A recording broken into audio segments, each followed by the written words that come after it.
Motion for their approval. If there's a motion on the floor, is there a second? Second. There's a second. All in favor, please say aye. Aye. Motion passes. Several items on our agenda this evening. First, we need to announce a vacancy on the Agricultural Advisory Board. This would include one farm woman, one farmer, and 2 county commissioners, currently held by the farm woman, Francelle Whitworth. The farmer is Donald Blankenship, and Commissioners Robert P. and Commissioners Will Jordan. Announced 2 vacancies on the Community Care Board, currently held by Mrs. Kay Jernigan. This term would expire December 2015, and one to fill the unexpired term of Donna Ballou, and that term would expire July 2018. Announced a county general employee vacancy on the Insurance Committee, currently held by Mrs. Elizabeth Crace. Announced 2 vacancies on the Correctional Work Center Board, currently held by Mrs. Frances Mosby and Mr. Robert Asbury. We need to announce 2 vacancies on the Public Building Authority, currently held by Mr. Dow Smith and Mrs. Leslie Smith. And we need to fill a county general employee vacancy on the Insurance Committee.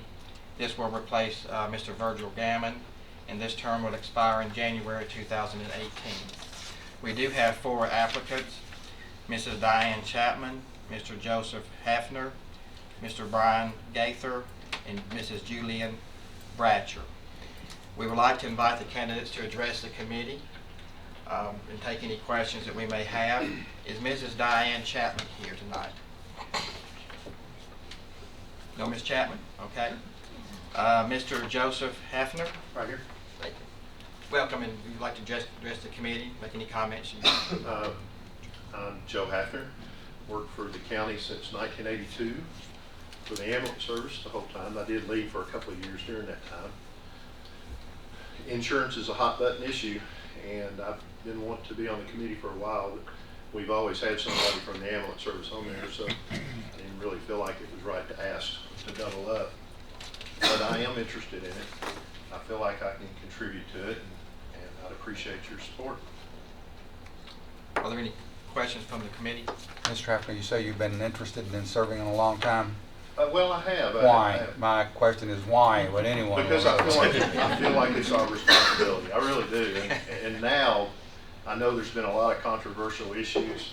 I know there's going to be more down the road. I know that we're going to see a lot of this because of the cost of insurance and the benefits. And I just want to at least offer the perspective of an employee on that committee.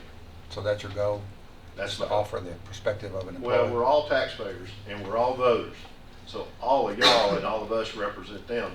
But I want to offer that unique perspective as an employee. Thank you. Mr. Hafner, on your application, you said that you have served on the Insurance Appeals Committee. Right. Exactly what is that? That's just if someone has a problem with their insurance benefit, whether it be they missed the deadline to apply for an enrollment or a change in status, or they believe that a benefit should have been covered, then they come to us and we make a recommendation whether or not we agree with their appeal or not. Okay. Anyone else? Okay, thank you very much, Mr. Hafner. Thank you. Mr. Brian Gaither. My name is Brian Gaither. I also work for the Animal Service. I've been with the county since 1996.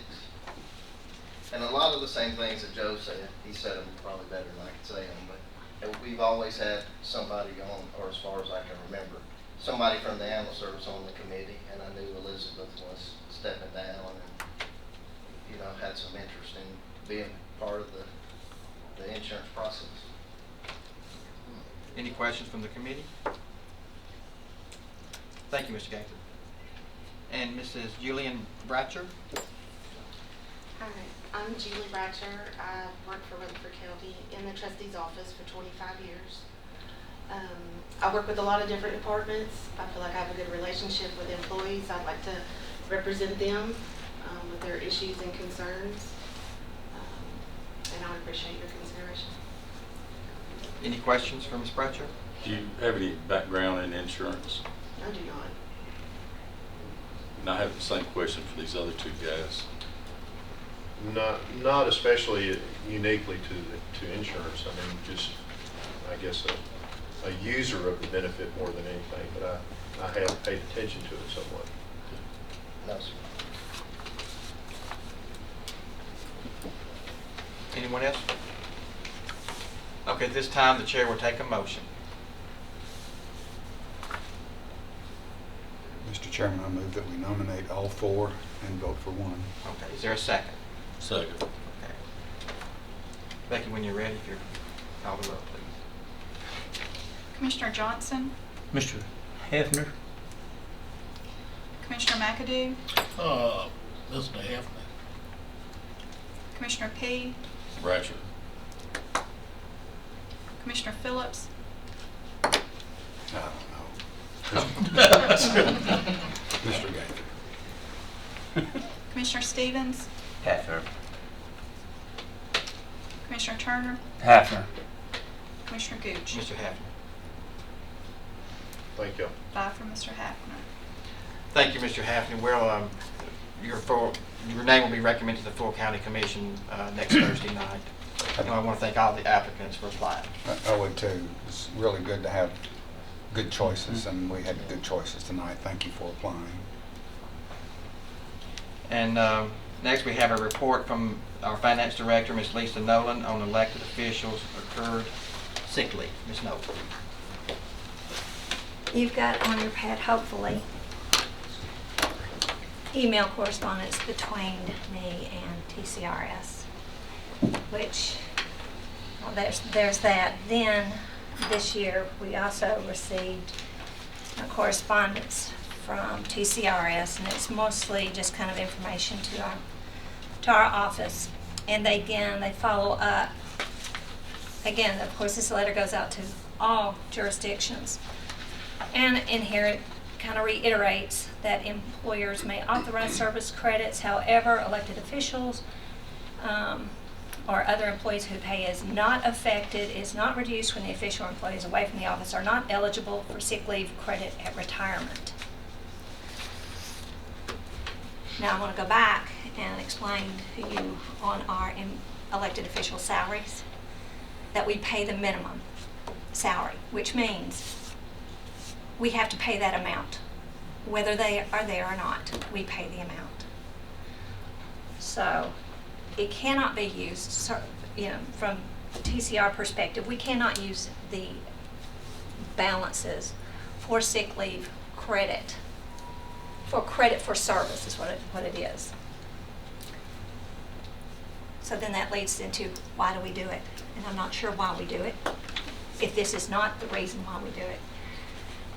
The other potential reason for allowing the elected officials to earn sick leave would be to give it away, to donate it.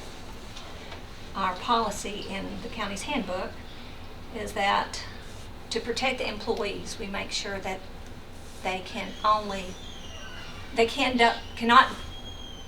donate to bring their balances below 90 days.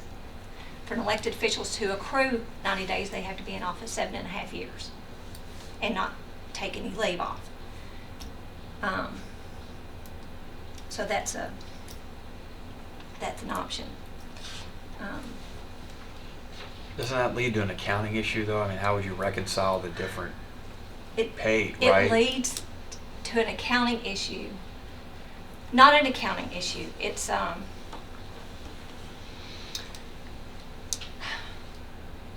But it leads to an issue. It's an issue in that will all elected officials turn in leave? I don't want to be the sick leave police of elected officials. Right. So that begins a problem.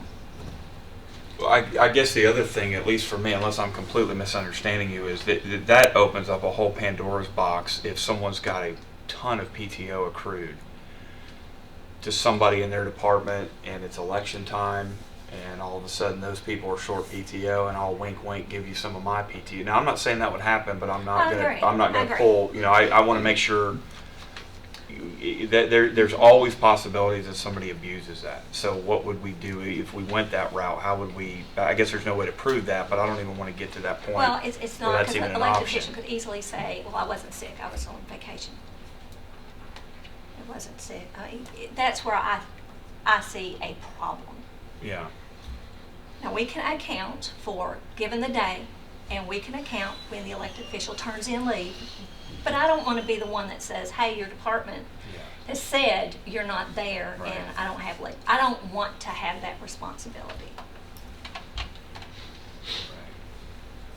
So if an elected official is sick, they can stay home. It doesn't and still get matter. paid, they don't have to turn in sick leave. That's what I'm saying. Because we Right. pay our elected officials the minimum salary, we have to pay that. It's Mm-hmm. not docked whether they are there or whether they're not there. What about vacation? There is no vacation. So if they want to go on vacation, just go on vacation. If they go on vacation, they go on vacation. There's no accounting, and it, as far as my office is concerned, doesn't matter whether they're there or not. We will pay the minimum salary. So are we right now, do they occur vacation? and We've sick- stopped it at the Stopped date. it. We found that there's a potential problem. I stopped it, rolled everything back. We took screenshots so we know where they were at the time that we did it. So that if this body decides this is what this is, we can reinstate it. That's not a problem. I just want to make sure that our office knows what the will of the commission is. So the only benefit for them getting sick time is to give it away. Is to give it away. I see no other. No early retirement. I mean, no, that cannot happen. Now, did we do this in the past? Yes. In researching this, we have done it. But Lisa, can you kind of back up to square one and tell us what brought all this about and why we're talking about it tonight? Okay, what brought it about? All right, we're going to talk about government auditing standards, because that, Was it discovered in an audit? no, Okay. no, it wasn't discovered in an audit. It was discovered in, do you really want to, okay. Talk a little about government standards, and they're all with me here, and what all has transpired and what we have to report on our financial statements. The level of audit has increased based on, assumptions are made, information is sent from our office to actuaries. They base their assumptions on what we provide. There's additional audit steps that were handled at our level, at the local level. And I'm not sure what they had to do. I don't even know what they had to do. But it was in discovering and looking at this and saying, well, what are we doing with this elected official business? That's when it kind of opened up and said, this does not look right. So you start digging down into it, and where was the authority? In '94 was the first attempt at the county adopting a policy and procedure over sick and annual. At the same time that we did that, commission adopted the resolution that allowed employees to use sick leave for service credit. Well, you couldn't adopt that resolution until you adopted the resolution that we had a policy. With me? Okay. So since then, When was that again? 94. It was 94, and we've had some changes along the way.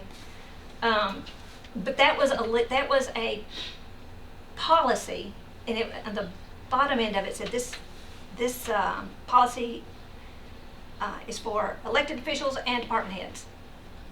Now, I don't know why you had to say department heads, but because there's employees. So I am assuming because they adopted that policy for sick and annual, followed by the policy to use excess leave as service credit, that was the reason why we did it. Now you have to, when you go into TCRS and you find I look at you because you're the attorney, so you know.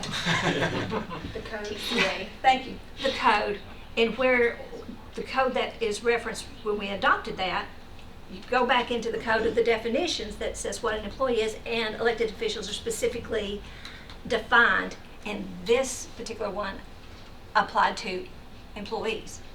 So that's where, in my digging, what I found, confirmed with TCRS, through the email, as you can see, that it was what I had suspected, is that it did not apply. So then leads to, well, what is it for? Why, you know, I know I'm not supposed to report it for elected officials. So that answer stopped. So I'm at the second part of what's it for. Which is, the second part is, what are you talking about? The second part is, what is the commission's intent in giving sick leave to elected officials? When their pay is not affected. We're talking about elected officials and not department heads at this We're point not in talking time. about department heads. The Okay. department heads are employees. Okay. So the county, if you have your limit of sick days, you can give them away. Yes. If I have a minimum of 90 days, the most that, in the handbook that we're working under is 2009, so to me this takes place over what we did in 94, it's evolved. We didn't have a sick leave donation policy back then. Can you pick and choose who it goes to, or does it go to a bank and It doesn't whoever's go sick to a along? bank. I'll let Sonia. And give up to 40 hours per year. They can give up to 40 hours per year away, and they can decide if they want it in 2-hour increments or the full 40 hours. They can make that selection themselves. The only question I got about all of this is, what are you doing sitting here explaining this to me when it should be our county attorney? Well, no. Well? I mean, I brought it up. To me, it's not it's, Well, our county attorney reviews everything that the commission passes. He also should be able to tell us when we pass something that's not eligible to be passed or shouldn't be passed, if it's in concordance with what the state laws are. I mean, that's why I think he Well, I should be think it's sitting here more- telling well, I us think what's it's more going on. there was the law, there was the resolutions, and then there is the how we're supposed to implement it. And I think that he'd be the one to explain that to me, personally. Well, I do want to bring up one other issue. Y'all close your ears. And I'm These not- people in the front. And I'm not saying that, you know, you don't have every right to speak about this, and I understand why you're doing it. I'm not trying to be facetious, but I still think that our attorney should be addressing this with us. The other point is what I already spoke to, is that we have turned in leave for elected officials in the past. It was not done intentionally wrong, but it was done wrong. I would recommend that we do not affect these people who we turn in good faith and change what we have already turned into TCRS, that we correct this moving forward for whomever retires. That's my recommendation. So in the past, elected officials could use their accrued sick leave as time served. In the past, we've done that, Yes, but we weren't supposed to. we were not supposed to. We were not supposed to turn it into TCRS as Okay. service credit. So you're saying that anyone who, in the future, like starting from this day forward, Anybody or- who retires, right, shouldn't, we should not be, we should comply with Right. TCRS and not send that credit. okay. You said this changed back in the early 90s, early to mid 90s? Yes. It looks like it. Yeah. Wasn't there an issue with paying out those sick days? We don't pay it out. Wasn't there an issue back at that time with paying out those sick days, and that's the reason the policy was changed? I do not know. I mean, it was costing, if I remember, I'm not sure I remember right, but I remember that being a big issue and there being thousands and thousands and thousands of dollars, and we changed that from that point in time. No, it's to probably credit for annual service. leave, probably vacation leave that you're speaking to, because we have never, that I remember, ever paying out sick leave. Alan, you remember anything about it? Yeah, we don't pay out sick leave. It was Yeah, annual but leave and vacation, especially vacation. Also, it was PTO. the vacation in the policy that you adopted, and I can't remember, I have to look at 94, but the policy that we have now, there's maximums. Yep. There's maximum amount that we will pay out. You can have all kinds of annual time, but we cap it, and we slice and dice at June 30th. So anybody who has excess leave, annual leave, it's sliced and it rolls to their sick.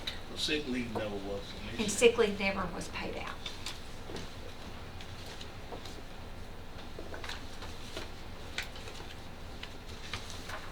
So where I stand, I know not to turn this leave in to TCRS. How many people did we turn it in for that shouldn't have received it? Let's see, probably, I've identified 3 for sure. Wait, 1, 2, 3, 4, 5, 6, 5. Some I don't know because I don't have all the documents. So you're needing us to make a decision. Well, one, I'd make a. I just kind of like to know what, and it's Well, not that you have to. I mean, to me, it's not a pressing issue. Like you have to know right now. I'd make one recommendation that our handbook does to identify and define elected officials as being separate. And But y'all may want to talk to the elected officials and get their viewpoint. And then if there's deemed separate, then they would receive no PTO, sick vacation, and we would stop submitting their sick leave credits to retirement. I mean, I don't need a resolution for that. I mean, I already know now Okay, you know not to do that. I just want to know, should we be accounting for sick leave for elected officials so that they can donate it? And there's a recommendation from the state, and the answer is no. The answer is no to using it as service credit for retirement. That answer's off the table. The reason behind that is that these are exempt employees, correct? They're exempt employees. They're elected officials who receive minimum pay. In essence, they're exempt employees. Don't care how many hours they work. Well, it's even different. It is, the elected official status is even different from an exempt employee. How's it different, Sonia? Because they're not covered under the Fair Labor Standard Act. Being an elected official, the people are the only one who can decide whether they work for the county or not. The rest of us can be terminated at the will of the county at any time, and that's not under the criteria. But in essence, they are exempt employees as it relates to hours that they are required to work. They're exempt from everything. I mean, like, they don't ever have to report their time. They don't have to do timekeeping at all. Well, doesn't that answer the question itself? Should there be any Well, I mean, quote sick leave? even an exempt employee, you can deduct balances, leave balances, if they are not there. And if they're not there, and they don't have any leave to use for their It's pay, unpaid. they Their get pay nothing, is they get no decreased. pay. If it's for a full day, not Yeah. a partial A day. full- That's what I'm saying, full For day. a full day. But then elected officials don't even have to show up tomorrow or next month, and they're gonna still get paid. I'm Probably talking trying- the same thing, but trying to there say is the a same thing, yeah. but there is a difference between an exempt employee and an elected official, is what I'm trying to Okay, say. but the whole matter of sick leave, they have unlimited sick leave.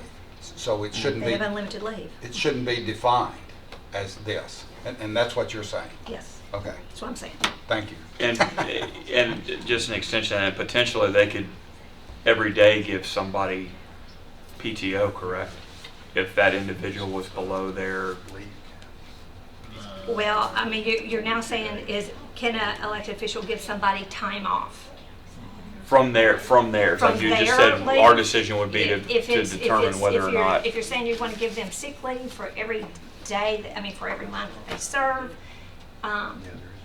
then the donation of sick leave is covered by our handbook, which says you can't go below 90 days. You can only give 40 a year to somebody.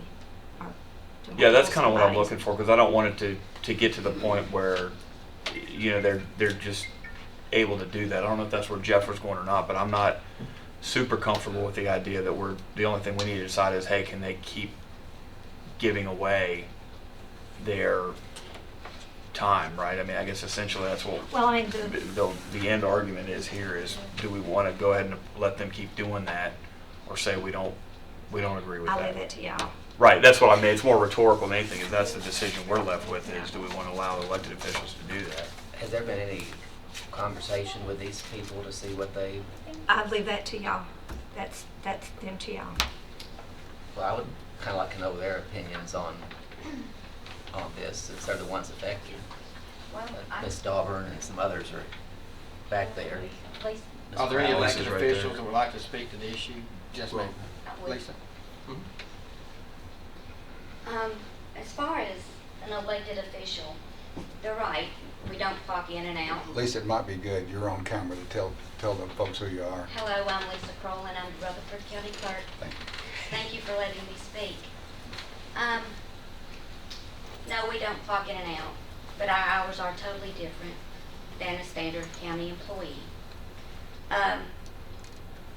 Just like I'll be going to a conference next week, which requires overnight stay. There's no clock to clock in or clock out. It is work from the time I get there until the time I get back. There's a difference in what we do, and we're elected by the people. It's like Heather just said. In 2018, if the voting public terminates us, we don't collect unemployment. You know, an employee could. As far as donating time, Rutherford County employees, if they have enough time, can donate from one to the other. It's just not the Rutherford County elected officials that can donate time. That's across the board. So I thought that maybe that needed to be said. I mean, I had one lady in my office that was out for quite some time, and another county employee from another department that had earned so much time was able to donate so that she could continue to be paid because she exhausted all of her time. As well as when I was receiving my sick time, there was one county employee that worked in the circuit court clerk's office that was battling cancer, and I did donate time for her, and that's the only time I have donated. So, I mean, I thought that maybe you all needed a better understanding of what was being said there. I mean, we are elected officials. We're elected by the public the same as you all are, except we have an office that we have to run 5 days a week. Okay. Anyone else? I'm Heather Dahlborn, and I'm the Register of Deeds, and not sure exactly that the history is being fully understood by everyone as to how this began and when it began. The way when I did some research is to figure out why, it's not like I asked for accumulated sick leave. When I took office in 2010, I was told that I would accumulate sick leave, but that I didn't report when I was sick, which I did when I was sick. I did send an email to Lisa's office, and she did subtract that amount from my accumulated accrued time, but wasn't required to do that, just kind of thought that was what I should do. That being said, this was explained to me that the purpose of it was to apply it to retirement years of service. When I went back to see where this began, because to understand and unravel it, I went back to the county clerk's office, pulled the minutes, and saw where it began. And it began at a time frame when there was not uniformity amongst different offices and different elected offices and the departments in how they handled sick and vacation time. Some elected officials were giving people 2 weeks off, and some people were given 1 week off, and department heads were under a different, and they were trying to get some uniformity, and they approached the elected officials, and I believe it was Georgia Lynch that kind of put this deal together where the elected officials to come on board with the uniform policy would also accrue this accumulated sick leave for that purpose. So that's where it began. And when it began, it was legal. It's not like somebody approved it and it wasn't legal. It changed after it started. And I guess when it changed, no one stopped it along the way. But right now we have a situation where you have former elected officials that are retired that have had this applied to their retirement. You've got former elected officials, i.e. my predecessor, who has been elected for 12 years. She accrued 12 years of sick leave. Now that hasn't been applied yet, but she has in her, she left office with the understanding that she had 12 years of accrued sick leave. And now that's just been wiped. And then for those of us that are currently elected, we've accrued as well. And that just disappears. So I don't know how we handle it or what we do, but that's a little bit of the history. And there are multiple issues with that. So that's my best understanding of what I've been able to research, and I just wanted to make sure you had that understanding as well. I would think that we need to go to TCRS to let us know if in '94, when this was started, that ability could take place. I couldn't necessarily find, when you look at the TCRS, I can't find all the history back to see when that changed. So I don't necessarily know that that is a true statement. If at that time that was that it could be used. I can't prove it, I can't disprove it with the information I have. So there might be two issues. Number one, what do we do with the people who've already retired? Nothing, probably not anything. Just let it go. But the most pressing issue is what do we do with people who are elected now and think that they're accruing additional years because of a sick leave type thing. That's the real point we're trying to make, right? The real decision we need to Well, make. the decision to me, I'm going to say, I'm saying that the information I have from TCRS says you don't do it. Doesn't matter when you were elected, where you are in the game. My office is not supposed to report sick leave for elected officials as service credit. I don't see anywhere around that. What's our decision to make then? You tell me what I'm supposed to do with sick leave for elected I officials. thought you just told me what the answer No, was. she saying wanted that. to know, can we still give it so they can give it away? That's my point. Or just say, okay, we can't use it, so that's a decision basically is, can we give it to them so they can give it away? Yeah. Well, I've got an opinion on that on myself. My wife being a recipient of sick leave from other people and needing help at times, and knowing quite a few people that work for the county that have been recipients of it. It's a really nice gift that somebody could give to people. And those of you that have given to people in the county, I applaud all of you for doing that. You know, there's a lot of times people really having a hard time. I personally think this is a very nice perk, something we could do since we pay them the minimum. As it's been pointed out 2 or 3 times, I don't have a problem with them accruing the sick leave, knowing that they can voluntarily give it to another person, and it does, as long as it's not against any of the state statutes that are out there. And again, I say, I need an attorney to tell me before I can make that decision. But You know, it's she keeps saying TCRS or whoever you're referencing there. You know, we need an authority to tell us for sure we can do this. If we can do it, I say, hey, it's a nice perk, let's continue doing it. But if we can't legally do it, you know, of course it needs to be shut down. Will there still be a donation policy with everyone except the elected officials? Well, who's paying for that? You know, and is it okay by statute? I'm not sure of that, Trey. That's why I'm questioning it. I have a question. What kind of nightmare would it be for accounting purposes if the elected officials get to accrue sick leave to give away? It's not. And then they're going, I would recommend. and they're going, excuse me, let me finish. Okay. And they're going to, when they take sick leave, now how's that going to be accounted for? Well, that's the point that I was making. I did not want to be sick leave police. Right. That if you're going to give it to all of them, regardless of whether they're or not. Let them earn day a month, and then not worry about turning it in, and other than what they wish to donate it. But then how you, After they are there 7.5 years and have accrued. 90 days. Okay, then That's the other piece of it. then elected officials say they accrue 22 days of sick leave, and they want to give, well, I think it's 90 days. They have to maintain a balance of 90 days. Okay, so they accrue that amount, but yet I'm not following how they're going to be accountable for the sick leave that they take. I'm saying don't. Okay, so in other words, they're double dipping. They can accrue I'm- and then take anytime they want to. Is that what you're saying?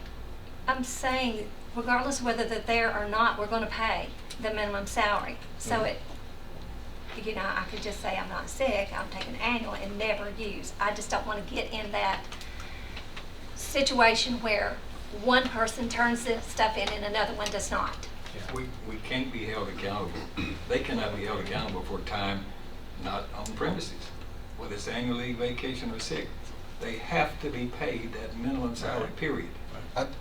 I'm agreeing with everything that you said, and I think I'm agreeing with everything that you said, but I have a feeling that you're not answering some direct questions, Lisa. Let me Answer me a direct question. A direct question, okay? Yes. The guidelines that come down from the people that do your audit says don't do it, correct?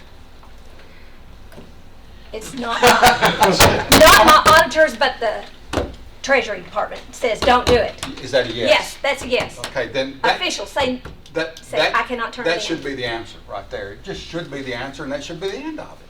I'm not. It is for But that's mine. not the question, Ms. Phillips. She already knows the answer to that. The question on the table now is, do we just say, okay, we're not going to give it to them, or we're going to give it to them for the sole purpose so they can give it away? Mr. Chairman, that was the answer. Don't do it. No, it's two different things. That's for the One is, retirement. one is for service credit. One is for service credit for that elected official as additional credit. That affects their pension. Yes, that's one issue. This is a second issue. It's the one and the same, and I think we're trying to make it two different issues. If you don't get it, you don't get it. Well, why don't someone just make a motion, don't give it? I don't think it's our point to do it. I don't know why she's bringing it to us. Yeah, that's a good question. Don't do it. You Well, know, our resolution now says we're doing it. Yeah, but I say we don't do it. Well, then make a motion saying we don't do it, please. So we can move forward. I mean, we talking about sick. I want to come back to this. It doesn't It's two affect different things. anyone except the elected officials. That's all right? we're talking about.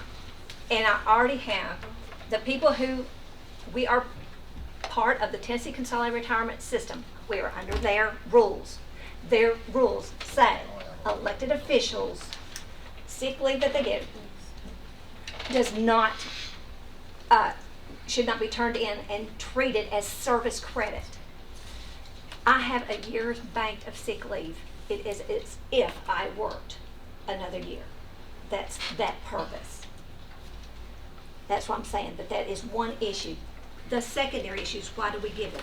The other potential reason of why we would give it to an elected official is that we're going to pay them whether they're there or not. So it's not to fill in for pay because they're not there. The only thing I can think of is to give it away. Is to accrue it, to give it away. Someone made the point a minute ago about double dipping, and I'm not sure that that's accurate, but I don't think it's a double dipping. well, if you take someone who's accruing these days, and they can take off any time they want to, whenever they want to, and not account for it anyway, then they're going to accumulate these days, and they're going to give it away. And that's what I'm saying. I would, if you're going to do that, So give how it to everybody. how is that fair to the people of Rutherford County? That's where y'all come in and make that decision. Okay, Commissioner Johnson. Ms. Dalton has another question. I think I can help. I've spoken with the elected officials numerous times about this, and I don't think any of us, and this will solve this real quickly, I don't think we want to continue. That's not the issue. So breathe. We don't want you to continue to give it to us. We're just saying we accumulated it, and we know what other predecessors have it accumulated as well. What are we going to do about that? And the way the policy reads currently, you have to work 7.5 years. You have to have 7.5 years to accumulate enough to give away. So that's not going to be very viable. What we want to know is what to do with the hours that we had accumulated. Personally, I had I want to say estimated 390 hours. I'd like to give that I don't want you to give me any more, but I had that. Let But you me just- can't give it away until you reach 7.5 years. Well, that's my point. Can we make a resolution to say to clean this up, let the elected officials who have accrued some time, use that time, the ones that are currently in office, use that time for donation? That would clean us up. I don't know what you're gonna do about those that have hours that have not yet retired. And that hasn't been applied, and the ones that you've applied it to, you're gonna let keep it. So that gets two segments of your population that you've got this problem with cleared up. You've got one that's probably a few people that you're still gonna have to figure out what to do with that. But that's just a suggestion, and I know that my counterparts would be happy with that solution if it was something you could see fit to do. So you're talking about grandfathering the folks right now? Yeah, the and ones that's that what had you're talking hours about. accrued, at no fault of our own, we accrued time, what do we do with it? You just erased it. Let us gift it to employees as we see fit, as we need to, until it's gone. Which would be counter to the policy that exists, because you have to have, literally to have enough to give. It's not like we're gonna use it anyway, so you're treating us differently anyway, so the policy that says you have to have 90 days saved up before you can share it doesn't really apply to us either. So just let us spend it by giving it to our employees as needed, when we need it, get it done. And then, that's just a suggestion. I don't think the elected officials are asking you to continue the policy. That's not it at all. You just mentioned we're treating you differently. Explain that. Well, in that, the 90-day policy, if we have to, why would we need to accrue, save up 90 days? The purpose of the 90-day policy is so that an employee doesn't give away too much time and then find themselves in need of it. That's not going to happen to an elected official. That makes Yeah, but Heather, sense. didn't you listen to everything everybody said? You are not Exactly. a regular employee. That's right. That's So how exactly could what I'm we be saying. treating you differently than a regular employee? Well, because we're not regular employees. I mean, that's the right. point. We A don't minute ago, have you to- said we're treating you differently. And how could we be treating you differently if you're not a regular employee? You're an elected official. okay? Exactly. I mean, I'm not- if Lisa screwed up, we could fire her tomorrow, okay? Right. If you screwed up, it's just too bad. So it is different, and I understand that, okay? But you've just said we treat you differently when you are different, We are different. okay? Yeah, I'm not And disputing that at all. what's the problem with treating you different if you are different? Nothing at all. What I'm saying is, we've found ourselves in a predicament where we had accrued time.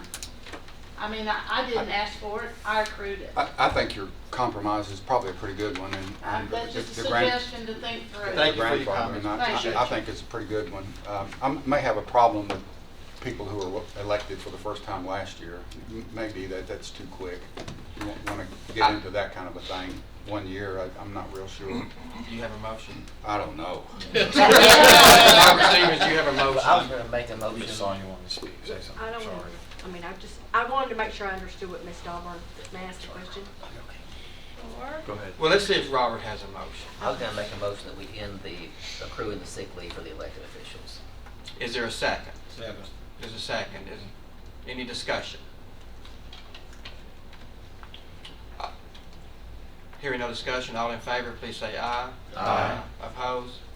Motion passes. What about the handbook? We need to. That was my question, what, I think, if I understood. I think the clearer up is to put a definition for elected officials and who that is, because employee would mean, I think you really have to look at this handbook and say, with those eyes, if I'm an elected official, what part of this That would be easy affects enough to me? do. I mean, Sonia Yeah. can make that motion. I think that's even part of, we can make that part of the motion. I think that was probably the motion. Can you bring that recommended change back to us in the next month or two, Sonia? Yes. If you could do that. I think there's a the compromise that Ms. Dahlborn, the grandfathering compromise that she made a minute ago. What does that do? We stop it right now. What does that do with everybody that's out there that has these days on their books? If an employee leaves Rutherford County service, their sick leave is out, they are not eligible to donate it. they don't donate it. So, just going to what the mayor said and what Heather, are you gonna say something different for our elected officials, that they don't have to have 90 days to give their leave away? Secondly, do you count the sick leave all the way from their current elected status to today, or when I stopped it? I do it either way. Again, some elected officials turn it in, some don't. So I just assume give it to everybody, regardless, and say, here's from, if that is where you're going. Well, you've already taken it off of there. Off the screens. We've got the data, it's just not showing on the Okay. paychecks anymore. We just made a recommendation to full commission. To stop it. To stop it. Okay. And I would think that would be upon the commission voting on it. To stop it. Right. Yeah. That, I'm not sure that I heard that answer, Lisa. What happens to the days that are out there? Ms. Dahlgren said she had 300 something days. What happens to those? Hours. Hours, I'm sorry. They're gone. They're gone. They're gone. I think y'all would do that. Apparently for them, you need to state that. Or you They're tell gone me just what like to do they're with gone for it. the people that are now not in that position, that left with those hours and they weren't, or have not been used as service credits. They're gone. Well, what about the ones that worked for the county previously? Oh, we've got, those balances are out there. Like Sheriff Arnold, we calculate back to where it was when he became sheriff. And that's the leave balances, and he's got that. Those are his as an employee. That's a unique situation. Yeah, not To the just others. him, Right. but Judge Davenport was an employee as well. Oh, right. You know. Ms. Kroll, I think. Lisa was. Yeah, Lisa. Mhm. She was an employee, but at the time that she was an employee, my office was not handling their payroll. If there's no further questions, Ms. Nolan, thank you for this lively discussion. Thanks. And we would like to call to the table Ms. Stevens. This will be a-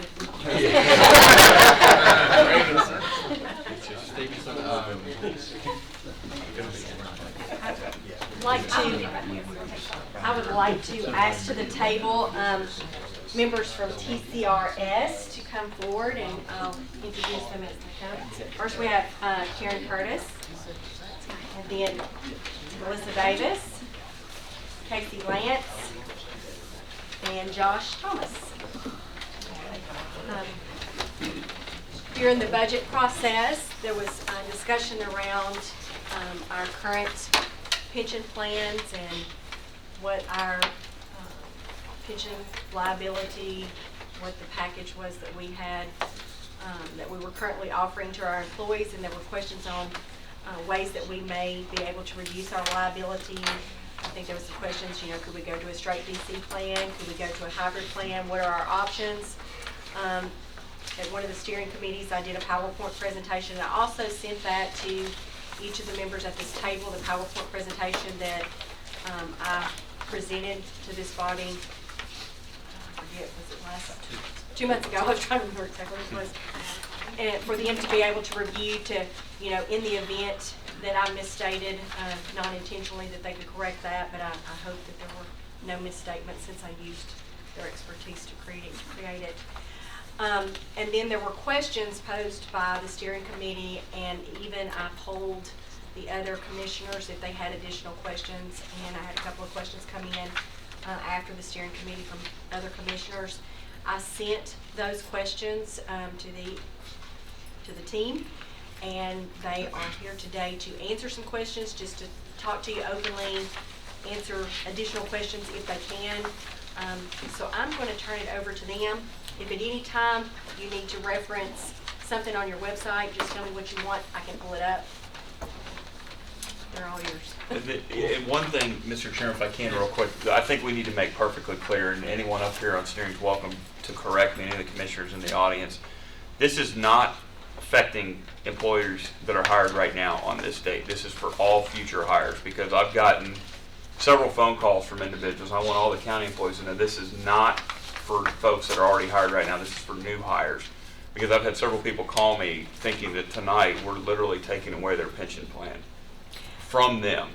That's not accurate. And so I wanted to make sure we get that out in the open first before there's any other misconceptions that are floating around, that people know that this is for any future hires in the county and plans that we need to make to best fit the county and best be able to fit those employees before we get started. So I didn't want to interrupt you, but I want to make sure we're all talking apples to apples here and not what some of the misconceptions are that are going around.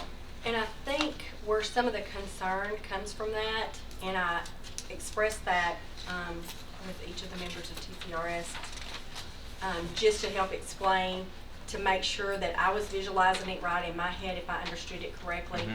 During the presentation, I explained that every month we make a contribution to TCRS based on our rate, which is an actuarial rate based on the usage of our plan, our membership, likelihood of retirement, those type things.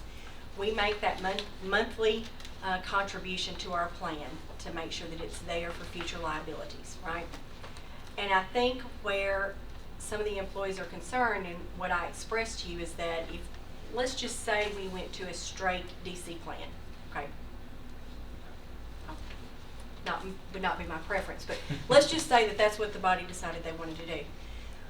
What would happen at that point, correct me if I'm wrong, what would happen at that point is we would continue to make contributions based on our actuarial rate, based on the employees' current and future retirees, to make sure that that plan had the amount of money to cover our future liabilities, okay?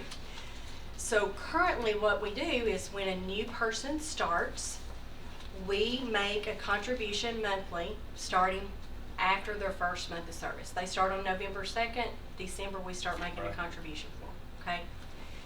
So there is a 5-year vesting plan. So right now, if they work for us for 3 years, we make 36 contributions on their behalf, and they leave, they're not vested. So that money is then used for the person who left after 3 years towards future liabilities. Okay, y'all follow me so far? So right now, that money that we have for future liabilities is taken into account in our biannual actuarial study, which as of 2016 will be an annual actuarial study. And that's what helps keep our rate low, which is why when I made my recommendation, I said if you want to do something to impact the rate, you could make the same impact, maybe greater, by going to a 10-year vesting schedule and leaving all else the same. Because if they left after 7 years, the money that we put in for 7 years is still not theirs for the taking. If they have to be here 10. Right now it's 5. So if we said, we're going to draw the line in the sand, and 1/1/2016, we're going to a straight DC plan, or whatever plan we choose, a hybrid plan even. If we went that, then the money that we're currently putting in for that person who leaves in 3 years is not going to be there anymore. We're only going to be making contributions based on the actual people who are in place under that plan. So now, and I don't want to call it excess because it's not excess, but the accruals that we have in place for the person who left in 3 years will cease to be there, which will mean our rate may not stay the same as it currently is and could increase because we now don't have the other deposits going in for somebody who doesn't reach vesting. Okay, so did everybody follow me with that? Okay, now they're yours. Well, wait a second. Okay. Thank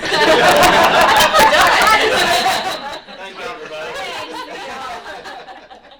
Did I say it right? That's the question. Did I say I it think right? you said it better than we could say it. But just to clarify on the defined benefit, if they were to leave in 3 years, or 7 years if it's a 10-year vesting, they would leave with nothing. With nothing. Correct. They can't. That is true. They save nothing for retirement. That is true. Okay.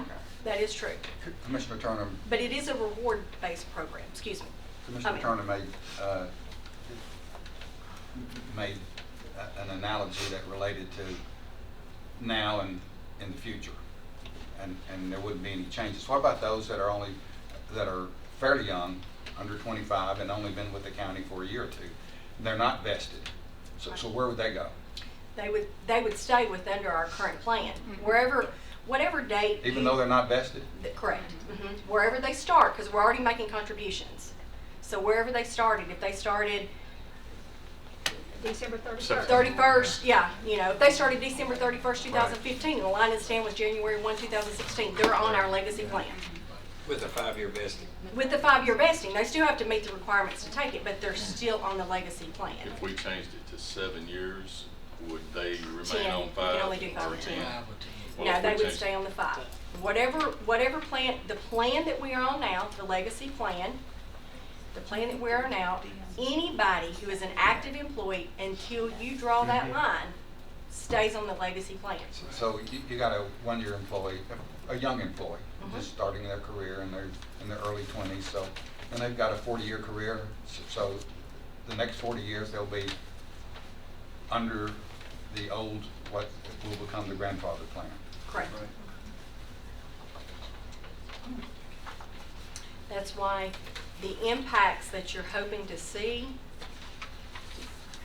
could not come for a good 25 to 30 years Right. based on our employee population base. Right. We've got, if I believe, don't hold me on this, it's 200 plus individuals who could retire today. Yeah. Under count, when I say county general, I'm talking about not the Board of Education. It's just within the scope of the county general. There's 200 some odd people that could retire today. Okay, that still leaves about 790 people that are still here. And their beneficiaries. And they're beneficiaries, because, see, depending on when they retire, what plan they choose, whether they take there are 6 options at retirement, whether it be regular maximum, option 1, 2, 3, 4, or Social Security leveling, or lump sum payout, or rollover. I guess there's 7 plans. Then that depends on how long that liability continues to be on the books.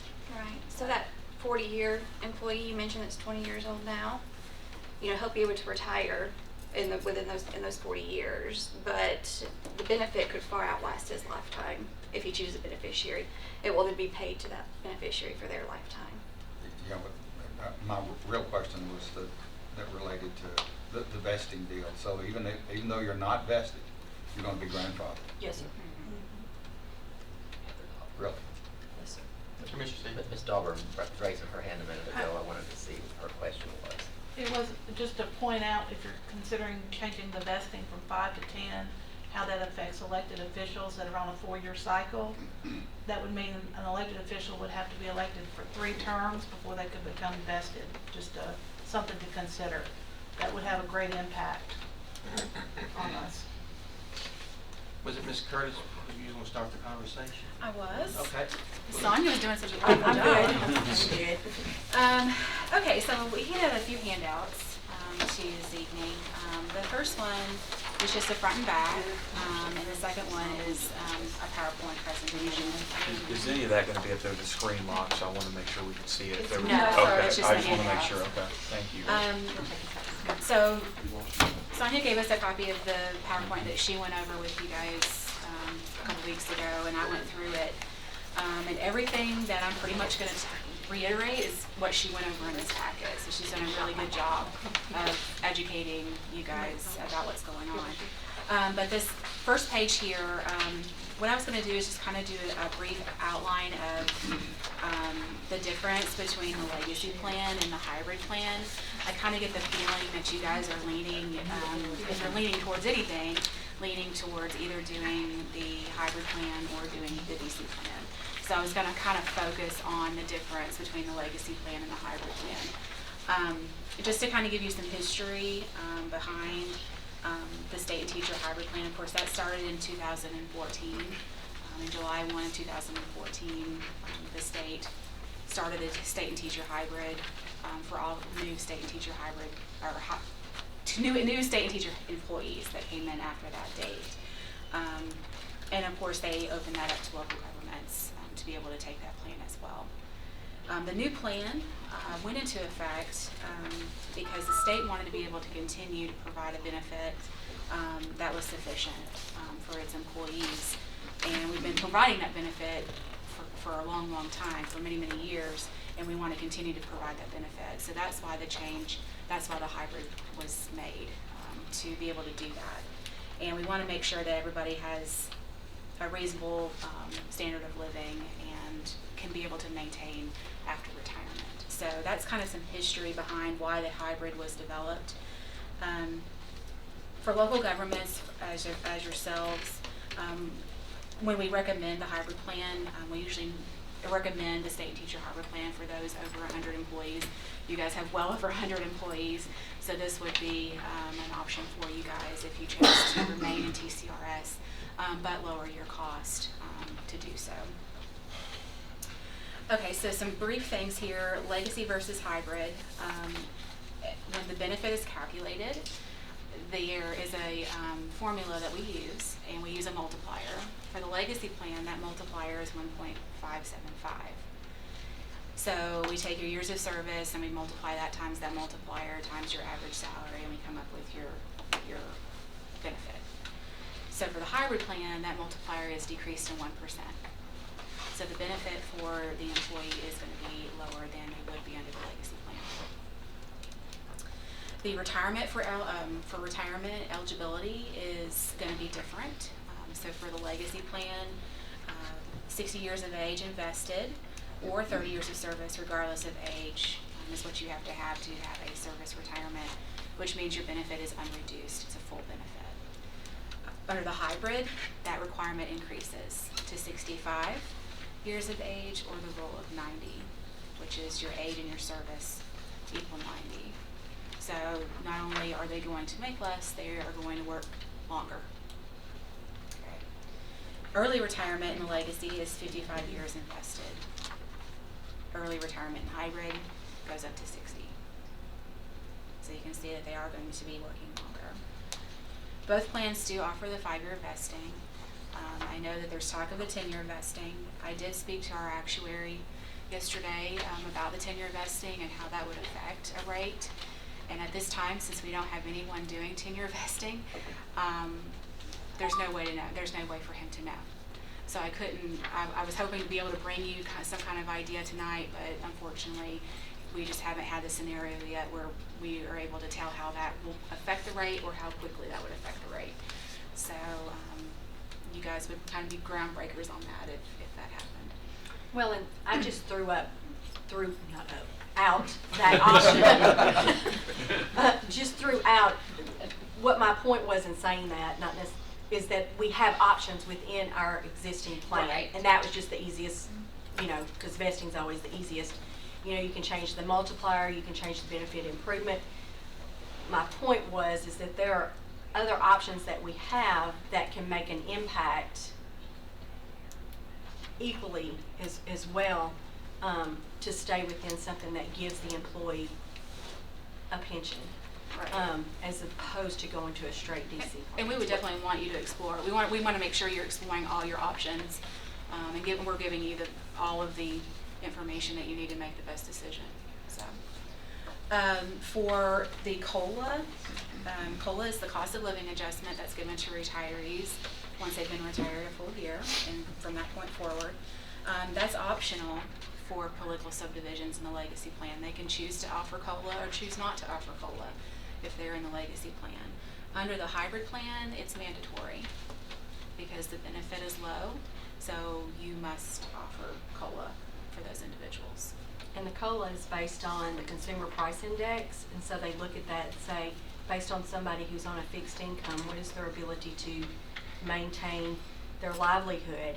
And so there have been some years that there was not a cost of living associated, and when I look back at the average over the last 10 years, it looks to be like it's 1.5% to 2%. So I don't know that there's been many years that it's gone to the 3%, but there have been several years where there was 0%. But again, it was based on the Consumer Price Index, so it's not just, they have a methodology on how they arrive at what should be the COLA. Right. And it seems like there for several years before 2009, we were hitting 3, and then 2009 happened, and that was the year they got 0. Of course, everybody knows what happened in 2009. And then after that, it's been slowly creeping back up, but we haven't hit that 3% mark since then. It's been between 1 and 2 since then. So, to kind of give you an idea of what that is. Employee contribution, in the legacy plan, political subdivision has a choice of whether they, make their employees contributory, which that means the employee pays 5% out of their check every month into TCRS to help fund their benefit. They also have the ability to do 2.5%, where they split it. The employee does 2.5%, and you as the employer do 2.5%. Or they can do 0, which is what Rutherford County is currently doing. You're non-contributory, so you're paying that 5% on behalf of the employees currently. So right now, under our plan, we're paying 5% Yes. of their salary into their retirement plan? No, you're paying that 5% for that. You're paying more 12%. than that. 12%. I'm sorry? 11.7. You pay 11. 9/7. 11.97. Employees aren't paying anything. Employees pay 0 right now. So, okay, I'm confused. So, what's this 12%? That is what the county pays currently. That's their contribution rate currently, 11.97. That includes the 5% that they are paying on the employee's behalf. So 11.97 of total payroll. Total payroll. And the employees aren't paying anything. So if we have the employees pay 5%, then the county would pay around 7%? That's exactly right. Well, it's based on your new hires. On Yeah, new we would hires. still owe. the It ones actually that are- decreases 0.75% for your current employees. If you discontinued non-contributory from this day forward, then your employer rate would decrease 0.75%. And the employees would be paying. The other piece too, when you look at entities our size, and I don't know that this was one of the questions I put on your list. But when you look at entities the size of Rutherford County, is the 11.97, where do we fall in the range about what we're having to pay as a portion of salary? Is that a high, low? You don't recall? It's a pretty moderate It's rate. pretty moderate, especially due to your size. It's Good rate. It's better than what we've seen from others, definitely. To put it in comparison, the state is paying about 15% on state employees under the legacy plan. And how many employees does the state have? 30,000. 30,000? 35 general employees. So why is theirs higher, ours lower? Well, one part is that state employees are also non-contributory, so the state's paying their portion plus the 5% that the state employees would pay. It's also the mix of employee population and the provisions that the state has adopted for its employees that run the costs up. Is this for teachers also? No. They're separate. Separate. And then what is it that we do? They're under the state plan. Okay. So everything we're talking about wasn't included teachers? No, sir. Okay. Lisa, did you have your hand up? But it would include the Classified. Classified. Yeah, just not the teachers. employees of the Right. school board. Okay. Yes, ma'am. It goes back to that line in the sand on being contributory, non-contributory. Does that happen too? So if you choose, if all we did was require our new employees to be contributory, is that employed after, or is it that guy who came in? After. Is anybody hired after the line in the sand? Yeah. Okay, Mhm. so I just You want can't to say, change. if Any you existing only employee have cannot be 1 changed. year employed, you don't have to be contributory. Right, Just that's correct. those after that It's from line in the the sand, you are now But contributory. it still drops 0.7 on It existing. does, it drops 0.7 across the board. On existing, plus going forward, it Yes. would drop the 5% or 2.5%. Right, yes. So to I drop. don't understand how that works. Well, if you Because think it's about it, 10%. right, but a lot of people, just like you mentioned, thought, well, if we're discontinuing it, then we're gonna be able to subtract 5%. Right. But you're not, because your other employees are still non-contributory. So we did a study based on what would make it balance out, and it was a decrease of 0.75 overall for all. Plus any changes you made to line in the sand moving forward. Okay, thank you. Go ahead. If you did the hybrid plan, there wouldn't be a question. Everyone would be contributory. They would be paying 5%. But we should be paying 12% altogether, but employees pays 5%. Okay. let's see, now, the employer contribution under each one, under I the- don't, That's not wait, right. no. That rate changes to, hold on, I got If it you, right here. talking about hybrid plan? If we go to the That's hybrid what I was plan, Up to getting to. 9. You would pay 9% 12%. as a county, and your employees would pay 5% into the hybrid plan. So that's 14%. No, we drop. We Combined. would go from, yeah, 12 to 9. we would go from 12 as the county to 9 as the county. And the employers would go But from what 0 to 5. Trey is saying then the overall percentage is 14 instead of Right. 12, so it technically Yeah, goes both up parties 8%. combined, yeah.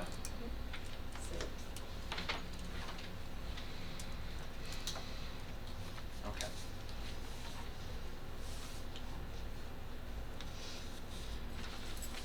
What was your on that? Okay, so with the legacy rate, that can change every year. Like Sonia said, we do have biannual evaluations, which will go to annual evaluations. So that rate would be reevaluated yearly under the legacy plan.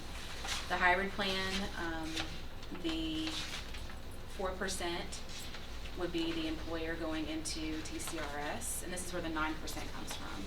4% goes into TCRS, and 5% would go into a DC component, which would have to be offered also with the hybrid plan. And that is to supplement the TCRS benefit. Since that benefit would be low, you have to offer a DC component to supplement it. The other option, we already discussed it, is to remain a legacy plan and go contributory. We've already discussed those last 2 points and the 10-year vesting. The second handout is provided to us by Casey with the DC plan for the state, Empower. And she kind of went over I think we got a lot of questions about what we think about, we think how people are going to be after retirement and what they really are going to be like after retirement.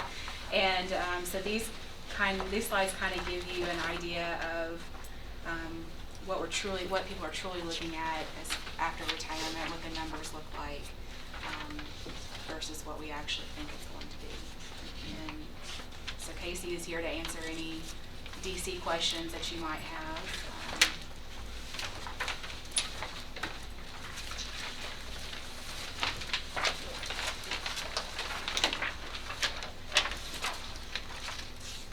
We don't necessarily need to go through these stats, they're just kind of for you to look at, but if you're considering going DC only, it's something to think about, right? So they no longer, your employees wouldn't have a safety net behind them, they wouldn't have a TCRS benefit, they wouldn't have a disability benefit. There's no really early retirement, if you will, if they need out at age 55. So, just where a lot of people think they're gonna work forever. So that's the number one answer when we do surveys. People think they're gonna work till 70, 80, or they're never gonna quit. And a majority of people stop working before they intend to. And when I first heard that stat, I just listened to it and it kind of went off. But, both my parents did that. So one worked at Ford and, the Ford glass plant packed up and moved away when he was 59, and so he retired. And thankfully he could do that. But the same thing, my mother retired to take care of her mother. So those are the reasons, right? It's either their personal health or to take care of someone else. So, when you go DC only, there's not that safety net for them. So and we can talk through those. I don't know how many questions you have DC only, but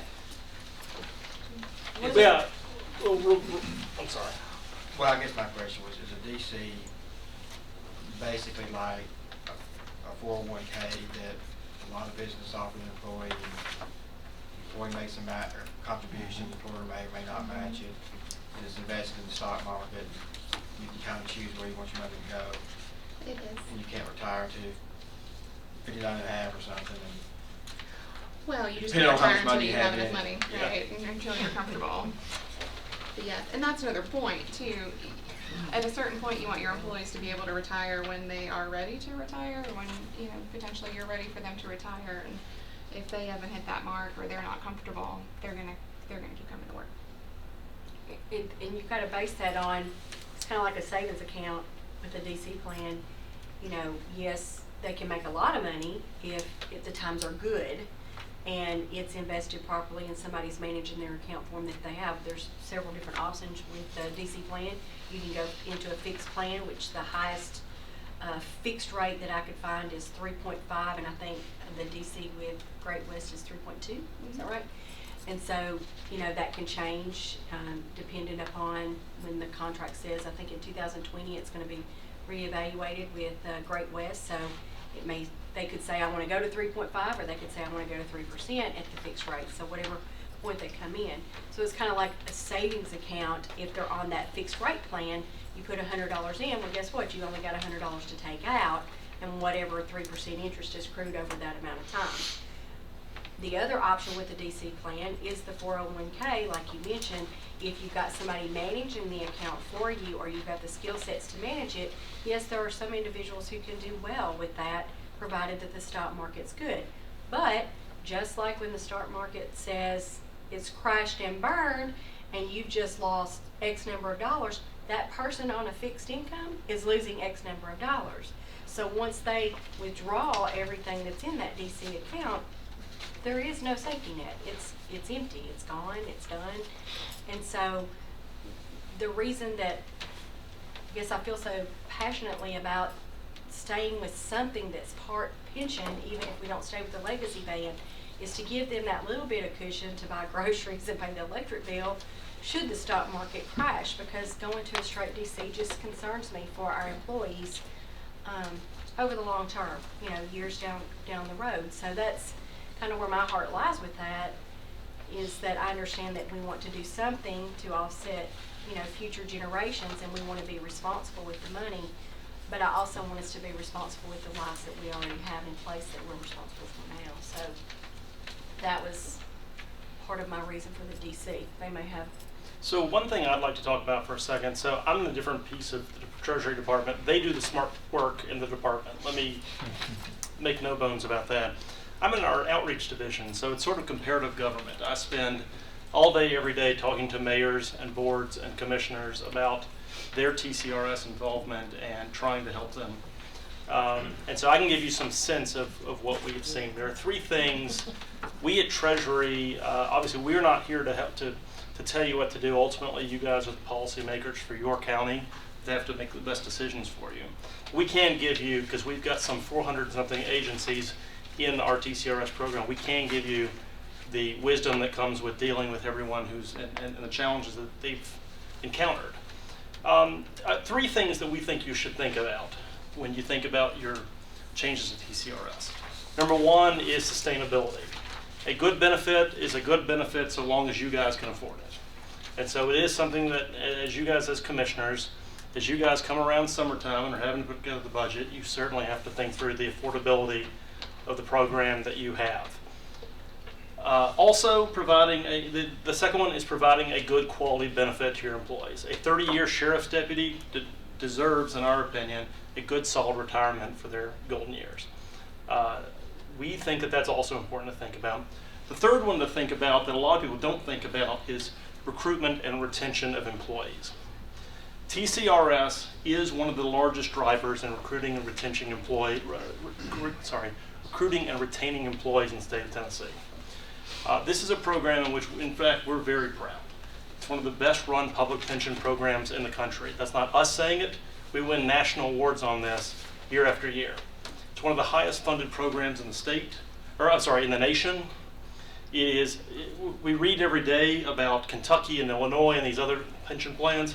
It is completely apples to oranges to what we have here in Tennessee. It is a good, publicly funded, well-funded benefit program that we provide every year.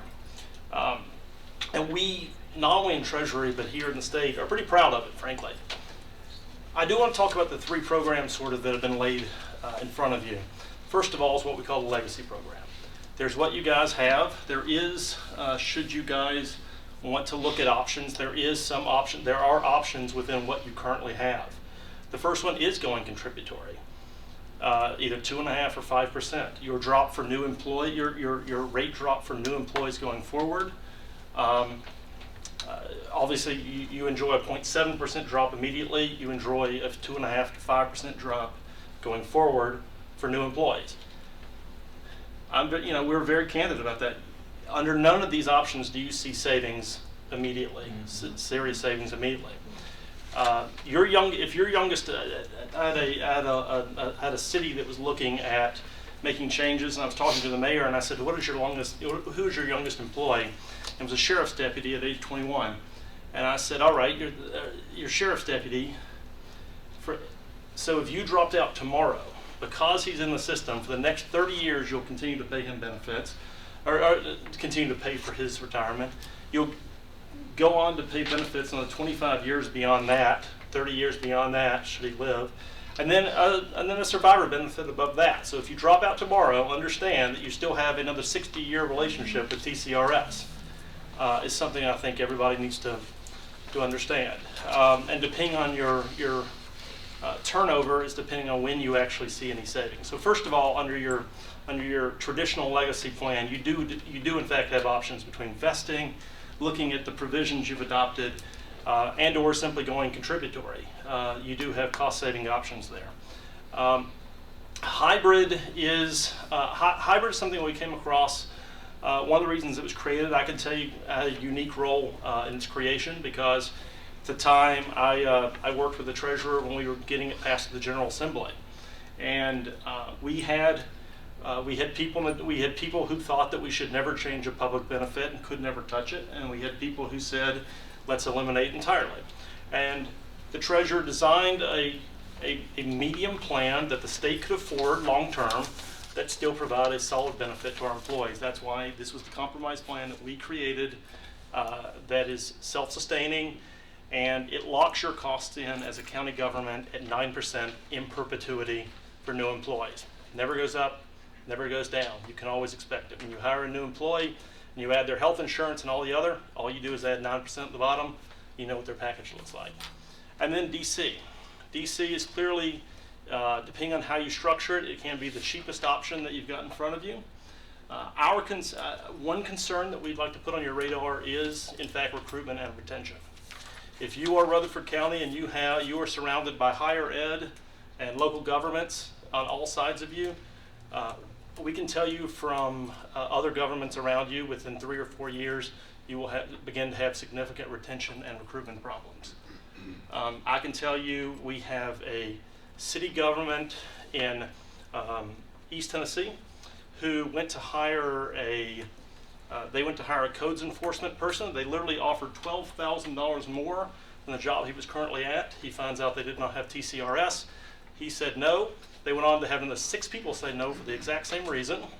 And they had to hire a kid who had no experience and send him through all of the certifications at their expense because of the retirement program. We also see this. We have a county government not too far from here, in fact, where the county government left and the school system is in. And we've already heard from the county mayor saying, can I come back? Let's start talking. Because if there is a job that is between the school system, between higher ed, and between adjoining counties that they also have open, they can't hire them. And they specifically quoted to us people who people who clean their buildings and stuff. They want to go work for the school system because the school system has TCRS and they do not. We also see this a lot in sheriff's departments. Sheriff's departments and law enforcement agencies, as you know, a lot of times we have a challenge where they come in as a young employee, they get post-certified, and they go on to a larger agency or the state to collect their money. That system, which is already a challenge for county governments, tends to be seriously exacerbated when they not only leave for a higher salary, they're also getting a guaranteed pension behind it. Ultimately, these are you guys' decisions, and you guys have to decide on the affordability, but we also think you should consider making sure your employees are retirement ready and that we're taking good care of 30-year long employees who gave good public service. But ultimately, I think you guys should also consider, in a place here surrounded by other competitive agencies, including MTSU, Higher Ed, Murfreesboro, Williamson County, Davidson County, and other guys around here, think through that retention and recruitment place. And that I think for us, we're here to provide whatever whatever data you guys need to make the best decision you've got. But we want to make sure that, I know from the treasurer's perspective, who comes from county government, actually was a county commissioner down in Memphis. You can be a county commissioner in Memphis, you can do just about anything. One thing he wants to make sure that everybody knows is that whatever decision you guys make, it's eyes wide open, all facts on the table, and that you guys are armed with the good, the bad, and the ugly from all your options. When I looked at our average salary, when I did my presentation a couple of months ago, took the average salary of our full-time employees, and the average was about $33,000. When I looked at that $33,000 at the 5%, just to kind of give you an idea of what that means to the employee, that's about $150 a month that would come off the top of their wages. And whenever you take, and this, I believe this was I did that bi-monthly, 60. So right now, that $33,000 a year annual salary employee, post taxes and some benefits, just an average, so I don't know how we do this, is bringing home about $850 a bi-weekly. What that would mean to them then is another $65 out of that, so that puts them into $700 and something. Just to put that into perspective about your own bills, rent, and all those type things, what that means. So when you're looking at the perspective, I want you to be mindful of that as well, based on their average salary. What does that mean to them for the savings and some of the things that you're looking at to offset? So. One thing you mentioned early on before these guys kicked in was the investment time. And you said at that time, make sure I understood you clearly, that if we went from 5 years to 10 years, that we would actually save more money than changing these other plans. Based on my understanding, it's always going to be an actuarial study. Where my mind went with it, and mine's a simple mind, I'm not this big mathematician, I'm just, 1 + 1 here, so I want to give you Sonia's viewpoint on that. Right now, the reason I said that is because our turnover seems to be, when I look to see how long somebody stays at Rutherford County government, a couple of years ago when we did this exercise, the average length of time somebody stayed was 7 years. Okay, so if they stayed with us for 7 years, they were pretty much going to stay with us until they retired, or, several years. They were going to stay 10, 15, 20 years. Well, when I was preparing for my last presentation a couple of months ago, I said, what does that look like now, some 2 years later? What does it look like? Well, now the average length of time somebody stays with the county is 9 years, okay? And that's including people who have, turnover, whatever the turnover may be. It could be retirement, took another job or whatever. But a new hire that comes in, on the average, how long are they staying? So most of our new hires are staying with us 9 years. So the reason my mind went to that being easy, just a scenario that would help, was the 10 years. And the reason why is because if that person does make it, does go to 9 years, we would have contributed for 9 years, which then our contribution would be in there to offset future liabilities. And that's where I'm said the savings would come in, is because we're not actually spending that money if we go to the 10-year. Like right now we're at 5, and when I went back and looked, it looked like the average person wasn't staying as long some years ago. When the economy was really good, we weren't having people stay 5 and 7 years. I mean, they were coming here, 3, 4 years and then moving on to something else. It's just that it's grown over time. That's what builds your fund. Those individuals who don't meet the vesting schedule, that you've been making monthly contributions since their first full month. That just seemed like an easy solution, but I can see where you might get recruitment problems because of that. From a 10-year vesting, yeah. You would. Because you've got older I would agree. employees sometimes that you might be after, and they're not going to come because, hey, I'm going to retire in 5 years, and I'm not going to stay with you another 10. Well, and so I can see problems with that too, I mean, the more you take away from the plan that has everything, and your employees know what all are being offered, the more it's going, in some shape or form, it's going to affect your recruitment later down the road. I mean, if you were to discontinue COLA and the employee knew that this entity over here had it, plus other things. Plus, I didn't have 10-year vesting, I had 5. That plan looks more appealing, so It does put a change in it. yes, it does put a change in it. And it also, you know, to Heather's point, it also changes the opinion for those people who might want to serve. I mean, you know, yes, there are some individuals who run for office because they want to serve, and maybe, you know, they've worked somewhere and they're doing this because they don't want to retire yet. They want to do something else. And then there's others who are doing it because they want to make a career and they want to give back to the county in that way. That would limit probably some people, based on the benefits that we have, their desire to run for public office, you know. Another thing that it could change is the one reason that came to mind when we were talking about GASB. I mean, literally my first week with the county, I wrote myself out of insurance benefits. So take that one. So that was a lot of fun.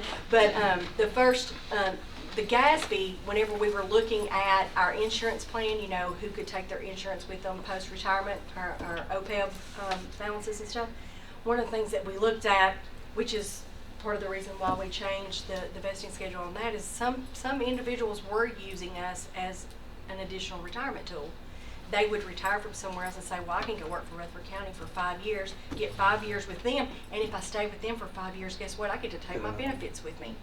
And so that was one of the things that we had to look at, is that what we wanted to be known for, is that you're only going to stay with us for 5 years and leave. And so that was when we changed, I forget it, there's different levels. I mean, if you had been here 20 years, it's still 5. If you've been here for, you know, 10 years, it's, I don't know, 8, 15, something. I don't know the numbers. There's like 20 years. So 20 years now, yes. But, You're correct, but we also had a lot of people applying for those jobs.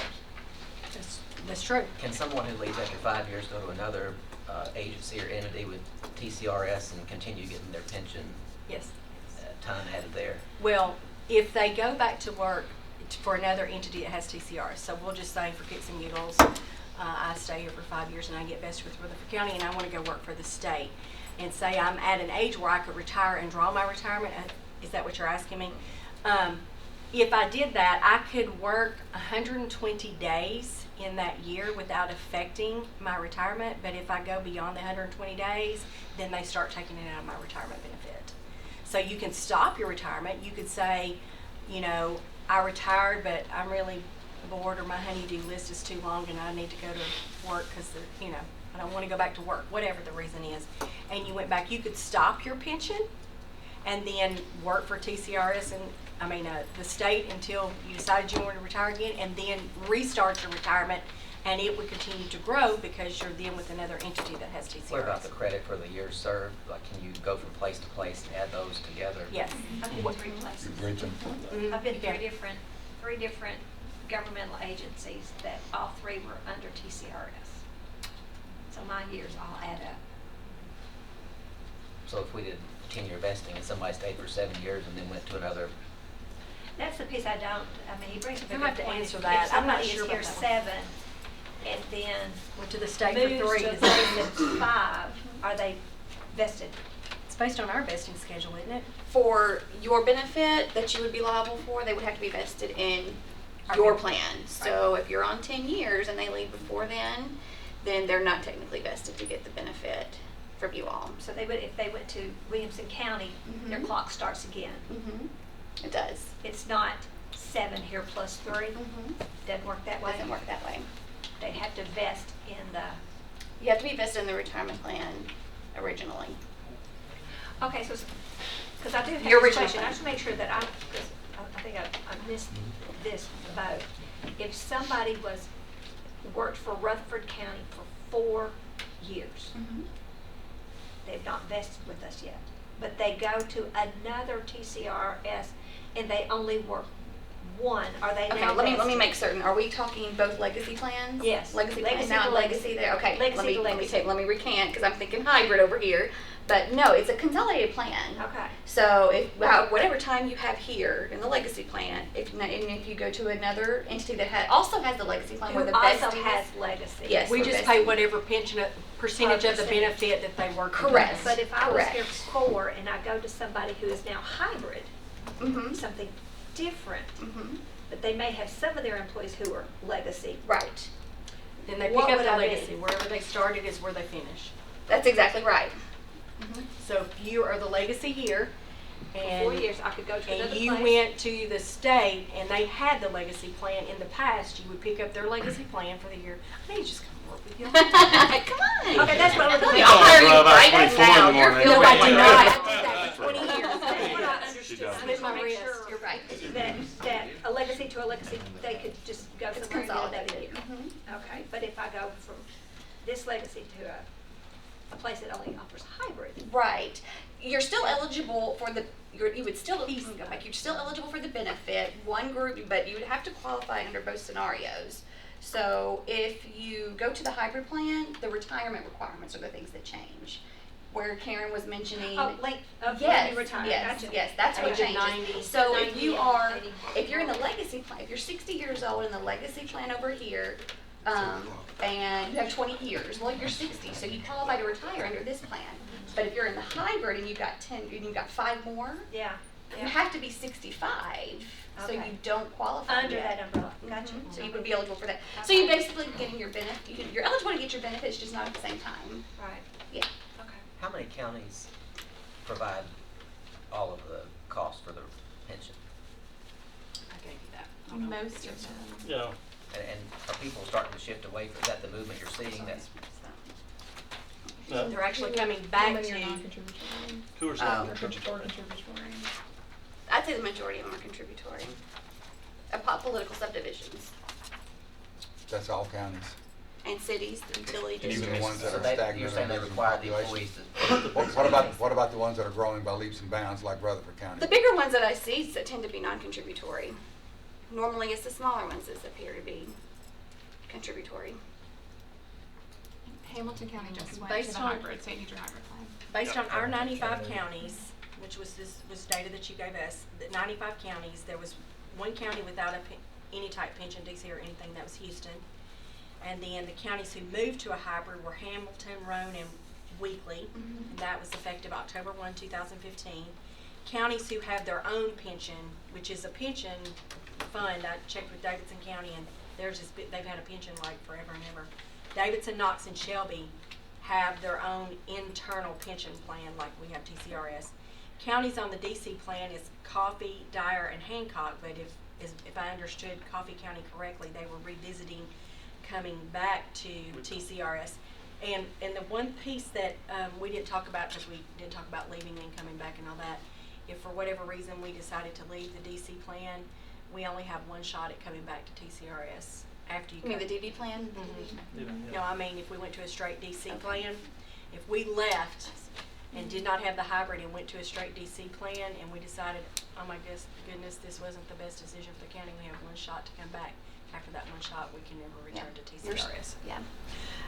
Is that a time, it's timed, you make the decision to come back, or you've got No. DC plan for 5 years and you want to come back? If you're withdrawing from TCRS, I mean, you're still participating in the DC plan that we may offer, but it's not technically a TCRS plan. So we're going to look at you as a withdrawn employer that's not participating, even though you're still paying for those past and those current employees. But if you decide that you wanted to come back into any of our offered plans, the alternate, either hybrid or the legacy, you have one shot to do it.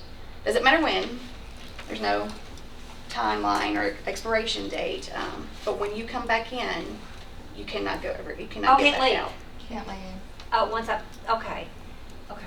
I just can't leave again. Right. Have to stay married. Yes. No divorcing. So, to Mr. Stevens' question, how many counties or municipalities are still in the straight legacy plan? Most. Most. Most all of them. Well, all of them, but Well, and even all the of ones the that 1, have 2, moved. 3, the counties who have withdrawn, when did Madison and Meigs withdraw?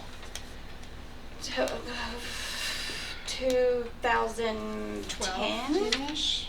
10. I think it was 2010. Okay, so 2 counties have withdrawn, they're not on it at all.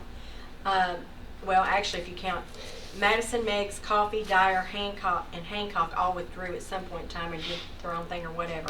So you've got those 5 counties, that put you to 90. Then you've got the 3 counties that do their own thing, Davidson, Knox, and Shelby, that puts you at 87. Then you've got Houston, who has nothing, and that's 86. So 86 of the 95 counties, us being one of the 86, have the Well, my plan. question was how many of How many those are require you to contribute? Most of them. The employees contribute something. 0, 2.5, or 5%. Most of them are looking at 5 because that the employees pay 5%. The 2.5 is very new. The 2.5 is within the last 3 years. 2012. Yeah, it's so, but 5% is what we normally see employees having to pay for political subdivision wise. So are people shifting to that? Is that what you're seeing? I'm not seeing really a lot of activity with contributions right now. Mostly people are where 'Cause they're they're at. already there. Yeah, They're there's already not there. a They're already whole lot contributing. of shifting.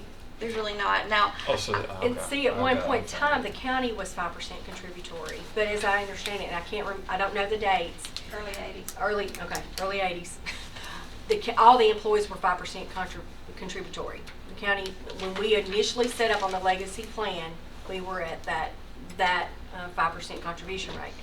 There was a time during the 80s where, for whatever reason, they didn't want to raise taxes, whatever it was, and they said, we can't give the employees a raise. So to offset not being able to give them a raise, they took the contributory piece away and made it 0 contribution, which in essence gave them a 5% pay increase for that year to offset any pay increases. So it didn't raise the taxes to give pay increases, but it took away, so it gave them that 5%.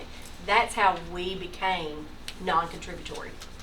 And in addition to that, I'll say this, we don't see a whole lot of activity as far as actually changing it, but we do get interest from groups that are non-contributory that are wanting to look at potential cost fixes. So we do have a lot contacting us to potentially, discontinue their non-contributory provision.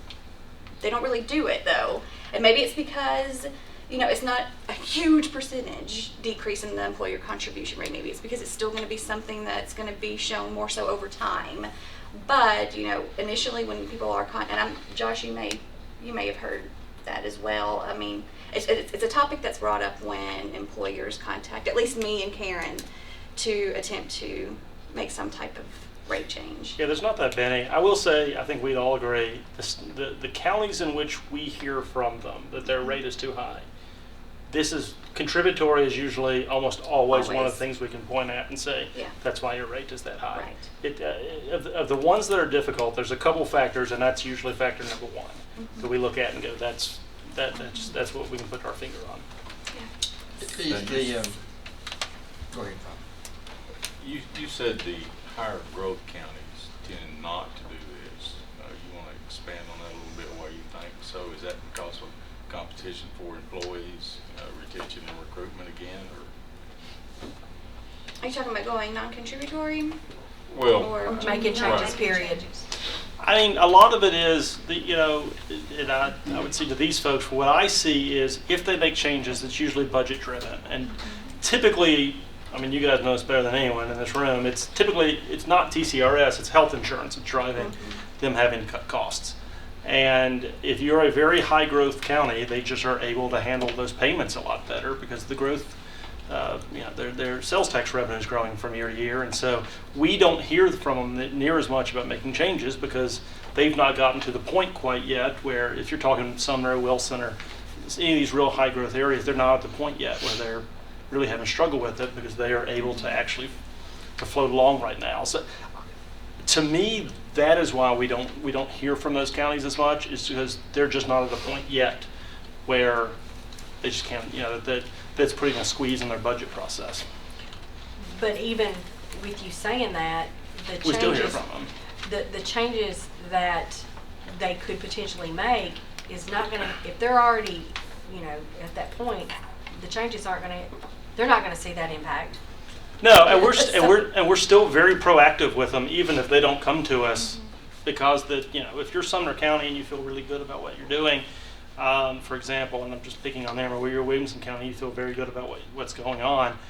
We're still proactive with them because one of the things that we know from watching this every day, that I know you guys are grappling with. This is a very long lead item. So this is not something where you wake up tomorrow and make a change and suddenly the budget's a lot better and things have gotten a lot better. And so we even with high growth counties, that places where rates are fine and they're pretty comfortable with what they got, we're still very proactive talking to them, making sure they see what's coming down the track, so that they don't get caught one day. That's what we're trying to avoid with those counties in particular, so they don't get caught one day and have to make dire corrections.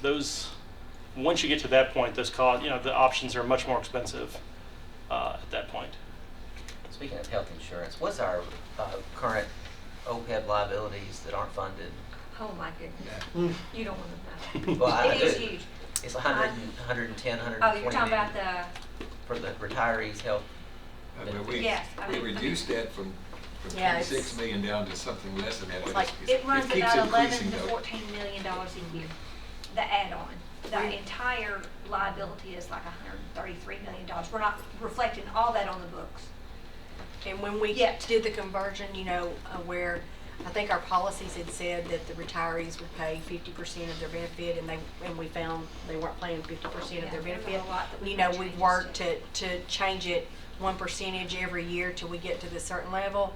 That continues to help reduce that liability, because once they're contributing more towards their benefit, because we were paying like, what, 98% or something? They were only paying. Yeah, and they were only paying But like. that liability continues to grow. Grow, yeah. Well, if I were an employee nearing retirement, I would want to make changes to the retirement system to save the money to pay for my health insurance benefits that there's no plan to pay for all this. Well, if you're retiring, you can drop back and your income is less. You could go to the market and potentially pay less. Or wait till your retirement age and go on Medicare. Well, but Sonia too, I mean, there's I mean- those income levels that if you are no longer working with, let's say retired, that you retired, let's say you're pre-65 retired and not on Medicare yet, and your income level is at a point, you're not an employee anymore, you could be eligible for a subsidized premium through ACA, go into the market. But it's good. Or they could work till they have retirement age. You guys made this statement several times, I believe, that drawing the line in the dirt or the sand or wherever, and you can't touch those. And that's true. If we stayed with the legacy plan, you couldn't add a contribution to employees that were under a certain age. Why not?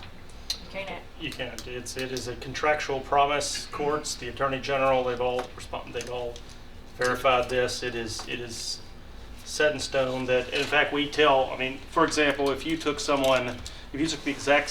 everybody, if you were contributing, like for example, teachers, and you made them contributory or non-contributory, you could never take those exact same teachers back to where they were before. Once you move, you can always up a benefit. You can never retract the benefit. No, I'm just asking. At one particular point in time, they were paying. So state employees were. Yeah. So what are you saying? Don't make any difference? It doesn't change their actual retirement benefit in the end, whether they're paying it or not. Whether it's coming from you or them, it's based on a formula. Their retirement benefit. No, he's in the saying end. because we Don't were. get me wrong, I understand that. Okay. But I also know out in the private sector, what you're saying. they've done a lot of things. I mean, a lot of things that you say we can't do. Well, I think we explored that option when we were coming up with that hybrid plan, and were advised by legal counsel not to do that. I understand. But if you're asking, I want to make sure I understand what you're saying. You're saying anybody who's an existing employee now, no matter what we do, we couldn't change. What he's saying is, where we were talking about if you left the legacy, if you went to one place and they had the legacy, and you went to another county and they had the legacy. you No, could it's do- not what I'm saying. I'm just talking about contribution. If we decide I know, to but stay you're- with the legacy plan, you got employees out there, 5 years from now, you got employees out there paying something and other employees not paying nothing. In essence, you got two tiers. Yeah, And that's that- correct. and- That's correct. You know, what worse recruitment tool could you have than something like that? So you talk about recruitment and retention, then what worse could you have than something like that? So the deal is that the real world, and I'm not talking about government, I'm talking about the private sector. all of those folks have done away with a defined benefit plan and gone to something that's akin to a 401k, something that's that. Are they struggling? I don't see Nissan struggling to hire people. I don't see Kroger struggling to hire people. I don't see those types of things that are going on. And you say that you'll definitely have retention problems if you do those kinds of things. I agree with you, probably will. You probably won't see it in a year or 2 or 3, but somewhere down the road you probably will as we continue to grow. I think we probably will, but to say that we would have them, I think you probably have overstated that to a degree. Well, and it's based on, a lot of those are based on what we've seen. In fact, the group that Josh was talking about earlier from East Tennessee, Yeah. they were actually participants of TCRS until 2010, I believe.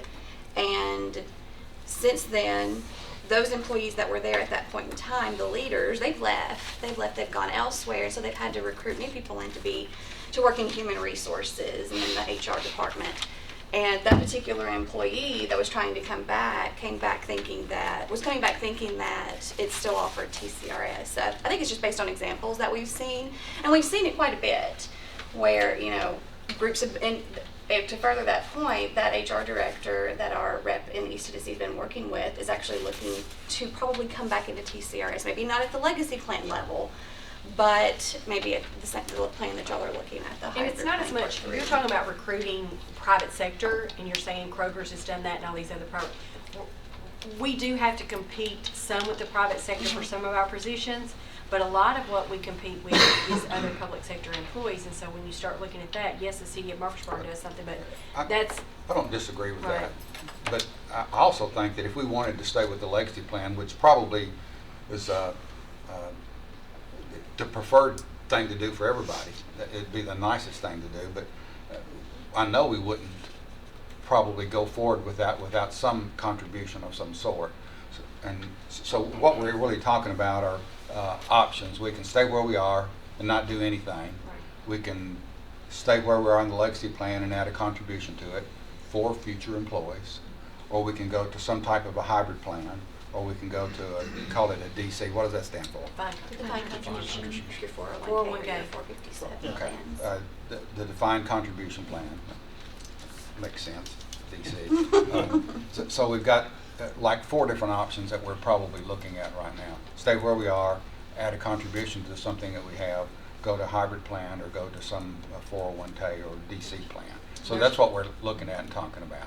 And you tried to outline the benefits for all of us. Now, we've done a lot of things that relate to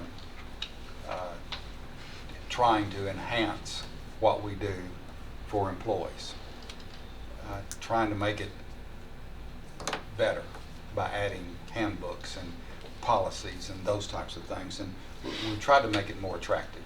And I think that a retirement plan is something that a lot of people will really see, man, this is pretty cool because my spouse doesn't have it, my kids don't have it. So I think it'll be something that's pretty cool. I'm just wondering if it's going to make a big decision when they say, okay, you're paying me $33,000 a year, I can go to Nissan and make $55,000 a year. What am I going to do? And they've got a 401k plan. So I'm not sure that it's going to be.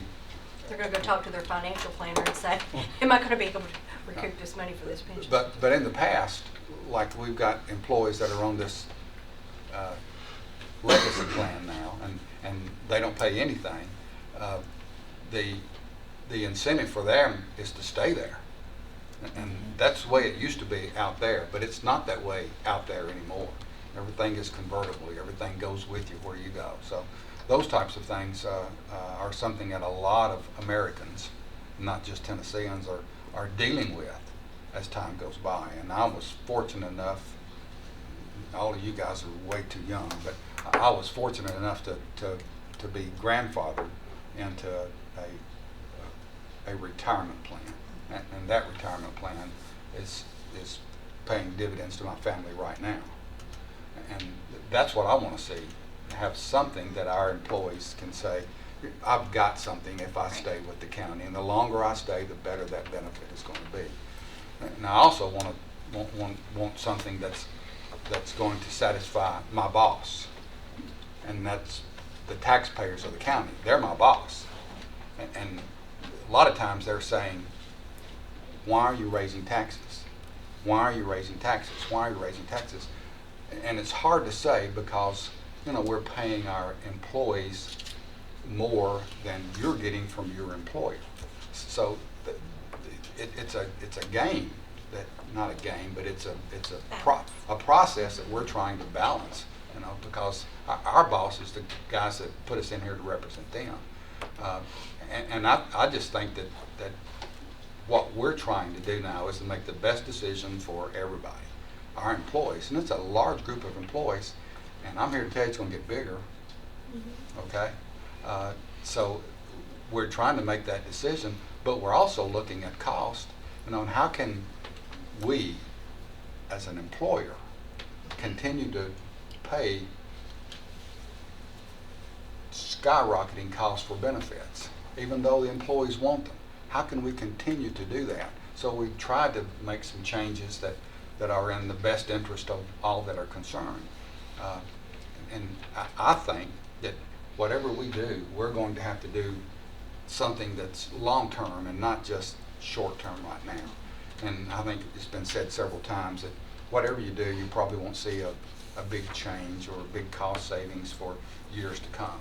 And it may even be outside of my lifetime when that happens. But those are the type of things that I'd like to see. You know, the folks that are coming in behind us won't have to deal with this thing 20 years from now or 30 years from now. And I think that's what Sonia, she's looking out for the best interest of the employees, but also looking out for us as well. And it's a tight wire that we're trying to walk. And that hybrid plan is something that I never even heard of before. And I'm not sure that is it unique to government? Is it out there anyplace else? Josh, you may have to elaborate on that more than I can, but Casey, was it a couple years ago when he compared the retirement plans across the country, and a lot of people were going into a model similar to what? Right, hybrid's pretty getting more and more common in the government space because governments are the only ones left with DB plans. Right. So, to your point, corporations, corporate America mostly have 401ks, and they don't have a DB or a hybrid, that DB component of it. But it is getting more commonplace, especially in state governments. So we are actually kind of one of the later ones to adopt. And the organizations that are in the private sector that do still, I mean, there's probably still some out there that have the DB, but it's for their executive group. So it's not for the employees that are working in the trenches. It's for their executive leadership, and they're the ones walking away with $250,000 a year, pension, while their employees are down there, on a straight DC, if anything, plan. And ultimately this decision, in my short tenure with the county, there's been a couple of instances where something would come up and they'd say, 20 years ago when our commissioners were making a decision, they had the forethought. And I mean, I guess when I think about this, I want us to be able to look back and somebody to sit back and say, thank goodness we had the commission that had the forethought to make the hard decision, whichever way it is, whether it's to the best advantage for everyone involved. And so it's a hard thing either way. I think Commissioner Phillips is exactly right, though, talking about the benefits that we have offered. I mean, there's not many places that you can go and work, and when you leave, whether you retire with a 401k or whatever, you still have health insurance benefits like the county is offering our employees. And I know from having attended retirement banquets for the last 10 years or so with county employees that the teachers that I'm talking about, they've been there 30 and 40 years and had taught in other places. The reason they came to Rutherford County was because of those benefits, and we reap the benefit of getting them. I don't know if you remember talking to Mr. Odom, but if you look statewide, we're having problems getting math teachers. We're having problems getting and retaining these teachers. And the people that we answer to are out here working for a living, and we're trying to educate their children for them. They want good schools, you know, and that surprises me as much as anything, of the level of people out in the community that recognize that education is so important to them. And so I think that they don't mind us spending the money on education when they see the benefits that they're reaping. I mean, look, Rutherford County's got a whole lot going for it. I mean, we've got some wonderful job opportunities here. You know, we've got growth, and that brings a lot of problems. But a lot of that's got to do with us having good job opportunities here and us offering good jobs. And I think we need to continue to do that. And yeah, I think there's places we can cut money, and you know, I want to look at this a long time before I jump into anything that's really going to make some drastic changes. Because I'm kind of like Ms. Stevenson is. I'd like to think 20 years from now they'd look back and say, you know, that Robert Stevens, they made some good decisions back then on that board. And say that about all of us. If you try to hire Sonia, I'll come and get you. You don't know it, but it already happened. It already happened. Okay, we still have the A team here. Are there any more questions? What are some of the benefits of the defined contribution plan? We heard negative things about those earlier, but we haven't heard anything positive about those. Well, the biggest benefit is for the employer side, right? So you can structure your match or your employer contribution however you want to. You can change that as often as you want to. And you can make that as little or as much as you wanted to, depending on your budget years and how well everything's going. So that's your biggest, by all means, biggest benefit. It is portable, so to the point about a 4-year term, you know, it's completely portable. As long as you don't put a long vesting schedule in, but depending on your vesting schedule, they could take it with them. Same thing, even your longer term employees who get vested, you know, they can take part of that with them if they wanted to, if they're never going to come back to state service. You know, even if you did 100% vesting or a 3-year cliff vesting, right? So let's say you choose to vest in 3 years instead of 5, those people between 3 and 5 or even 3 and 10 could take some of that money with them and then wouldn't be getting a benefit. And then you're not paying benefits in perpetuity for those new employees. Are there any kind of tax benefits to the employee for doing a defined contribution?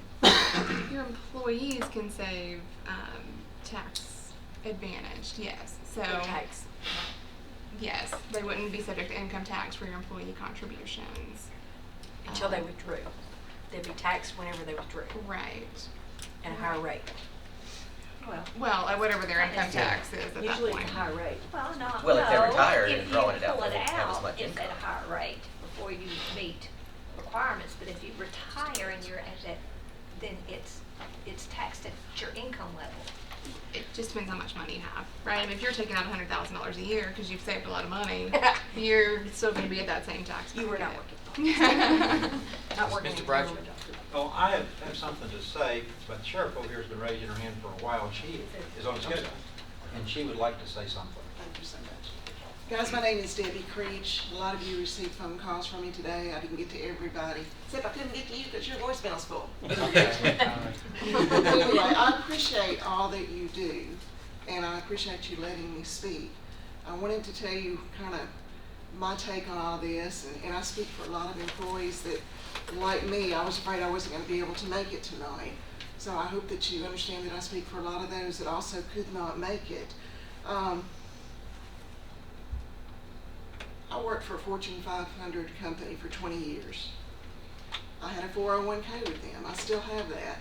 And even though I have made many attempts to be really diligent managing that account, I have still suffered heavy losses with that. 401k is good, but it's still, it's a big risk. You can lose everything. Just last quarter, I just lost another $1,300, even though I'm diligently staying on top of it. Now, I've currently got 18 years with the county. The program that you have is a great recruitment tool.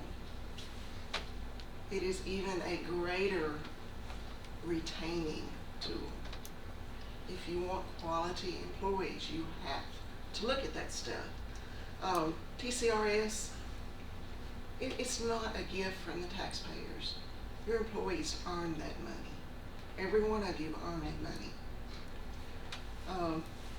You know, for many years, I've watched, you know, people come and go, but when you start looking at where you want to work and where you want to stay, you look at those things. You look at the recruitment tools that that county or that employee offers you. I truly believe that it will cost you more to operate 2 tiers, if that's what you're thinking about doing. I truly believe when you look at that it's going to cost you more money. It's definitely going to take more work, more commitment, more time. It's obviously going to cost you more money. And, you know, I do care about the employees that follow in my footsteps. It's not just about me. I care about the other people that follow behind me, the other officers and the other employees in all aspects. I care about them.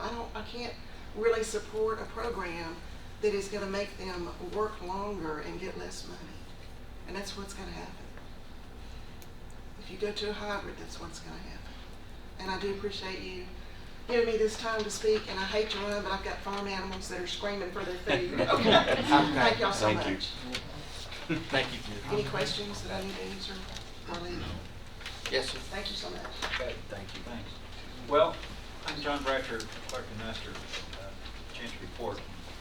I've been in that position 23 years, and I have something over 40 years in TCRS. And one of the things I want to say is to reiterate what Josh said earlier about the strength of TCRS. There is not a crisis in TCRS.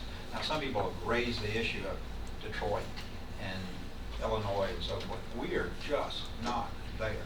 We have the best investment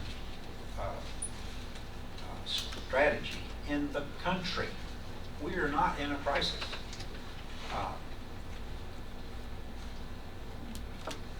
If you, with regard to the hybrid plan, if you go to the hybrid plan, the actuarial projections I've seen that were produced by the Retired Teachers Association a couple of years ago indicate that the hybrid plan would reduce retirement by a third of what they would get now.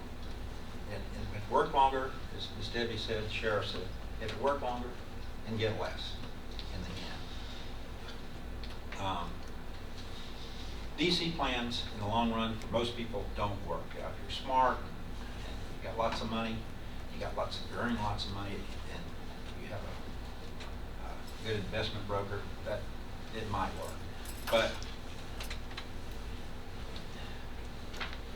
75% of the people who are getting near retirement age have saved less than $30,000. 401ks leak. They leak. I mean, people borrow against them. They don't pay it back. They leave. It's too tempting to take that money out, and you're able to take that money out. So in the long run, for most of the people, DCs don't work. I've been working on this, studying this for over 3 years, since Governor Haslam suggested the hybrid plan during that time. And we have the best system, literally I think the best system in the country. And I think you need to take a look at what Josh said and these other folks said, that your real costs are these other areas, these skyrocketing costs not happening in the retirement system. It's in healthcare and these other areas. With regard to whether somebody can go out and work at Nissan now for $55,000 or $56,000, that's not so. You know what they do? They go to work for Yates, and they stay. There was somebody in front of me in court the other day, 9 years at Yates, temporary, $16 an hour. There are people who have gone, who were working there, making $25, $26 an hour. They took a buyout, spent all their $120,000 or whatever it was. They're coming back to Yates at $16 an hour. or they're trying to go to work for Rutherford County. or go to work for Rutherford County. But you can't just go out and get that kind of job. So, I have a handout that I've given all the county employees. I don't know if you all, they reach you all, and I'll be glad to give those to you.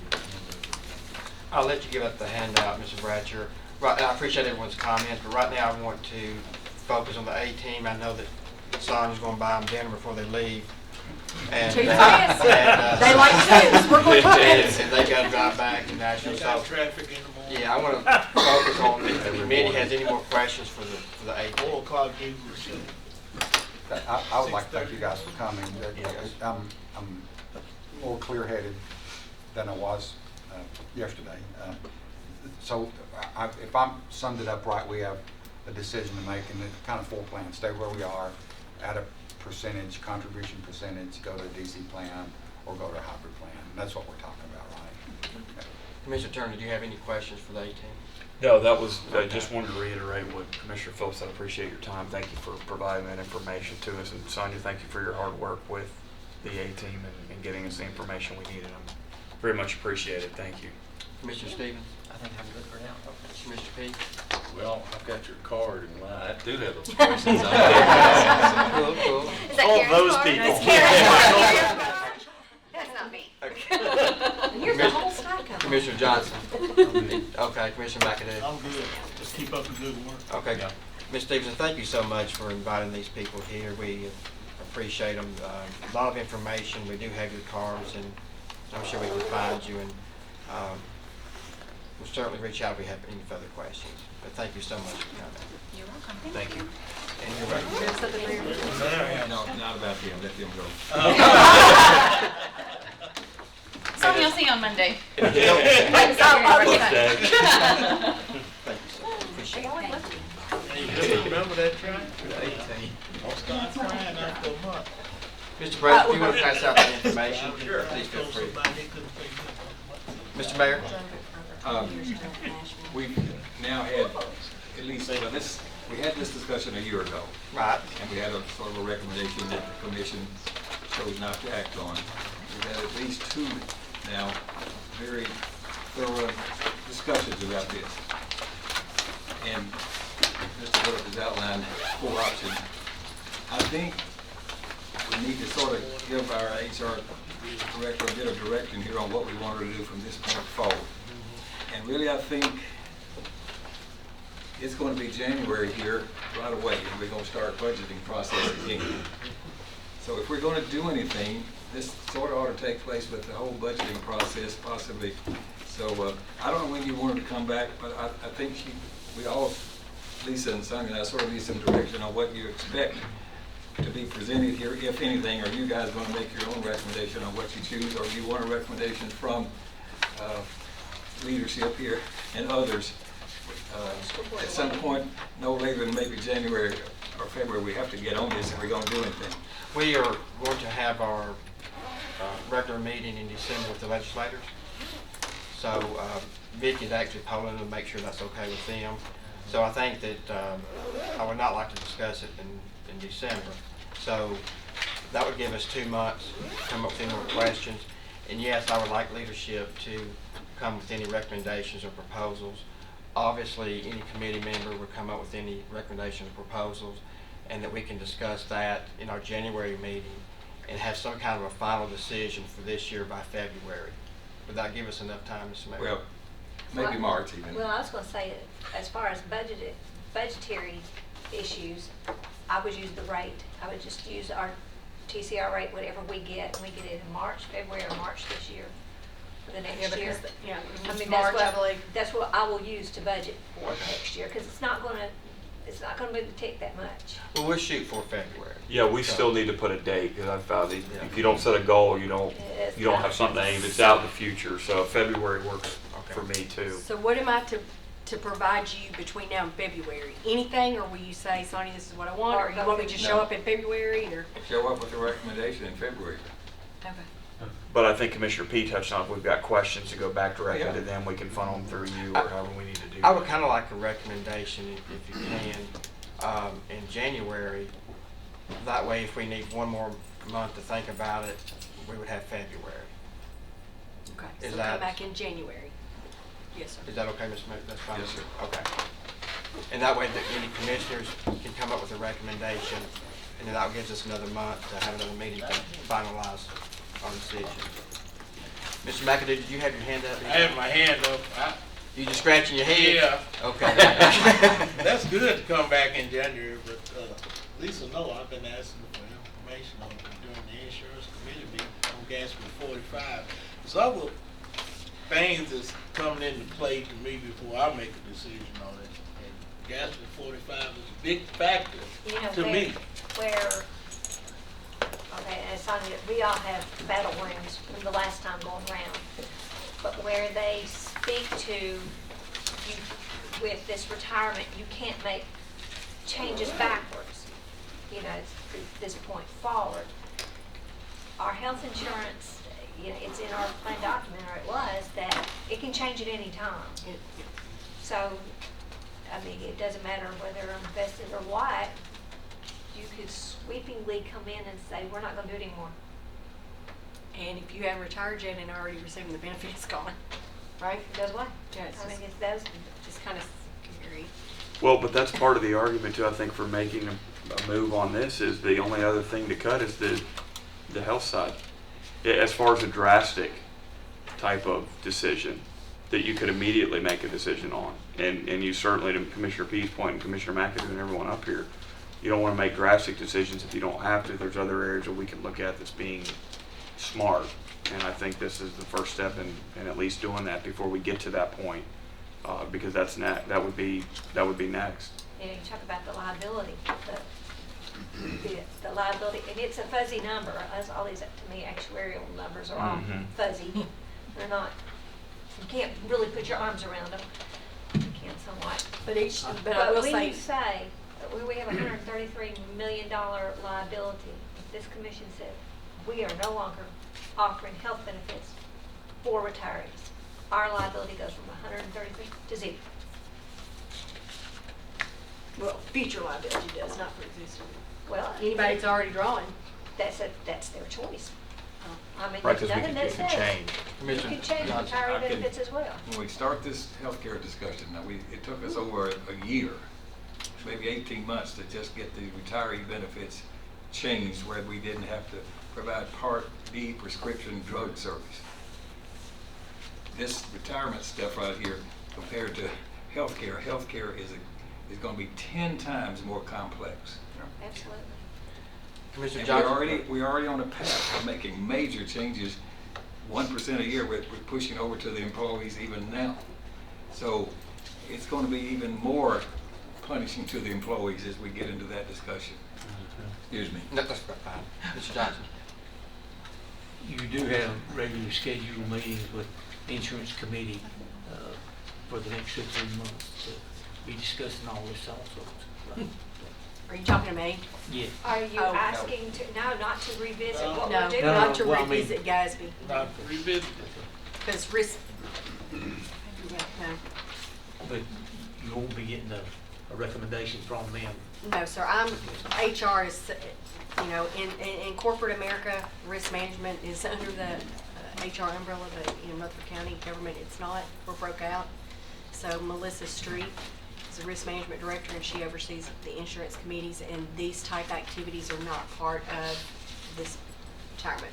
So basically, what you're charged with is best case, worst case scenario to bring to us by January, where we can maintain the level that we need to for the employees and still remain actuarially sound, correct? I mean, we're actually For job- sound. We're in a good place. TCRS is one of the I best. know, you know, I know mean, TCRS because I get a letter from them occasionally. And like Mr. Bratcher said, Tennessee is in better shape than the largest percentage of the other states as far And as you know, actuarially sound. we're talking about some of these changes, but you know, what I look at is, why is Tennessee better? You know, and just some other conferences I've been to, it's like, well, ours is a 1.5% for every year you work. So you work 30 years, you get 45% of your average of your top 5. Well, some it's 80% of your top 3. Well, whoa, that changes. Yeah. So, you know, I just don't And think. ours is actually of the top 60 highest months. They do Top 60 highest months. So- consecutive highest months. So Yeah, they it has to be really consecutive. streamlined it. So, you know, it's not, and again, if you work 30 years, that's only 45% of your top 5. So, Ms. Stevenson, is your recommendation going to be based upon discussions with the mayor and? Probably, and on my knees, probably. What do we do from Okay. here? Any other business for this committee? I had one thing I don't think Yes. we addressed earlier when we were doing the elected officials thing. What are we gonna do with the ones that are no longer That are employed here, currently- that thought they were getting the hours added to their credit for retirement? TCR says no. That's my answer. Do we need action from the committee? I don't think so. I mean, it's, to I don't me, You think need we to do. notify them. I think those people should be notified, but they're not going to get that at a minimum. I don't mind doing that at all. If anybody- TCRS is statutory. Yeah. But I would say that, you know, I certainly don't mind. You're talking about people who quit? No, Some of the They were elected not officials. reelected, Those but they haven't Or retired You're still yet. talking about elected officials? Yeah. To say that it is not available to be used as service credit. I don't know if I want certainly you to don't be the mind. one that gets the hit for that. Well, why don't you do I one? mean, I don't Or mind you doing want it. I don't mind. you want the commission to pass something and Where's say that Scott you're not. Brogan when you I need don't him? think it needs to be, I can send them, I'll draft a letter and send them to them, that, and I'm referencing TCRS's rules and regs. If there's no further business, this committee stands adjourned.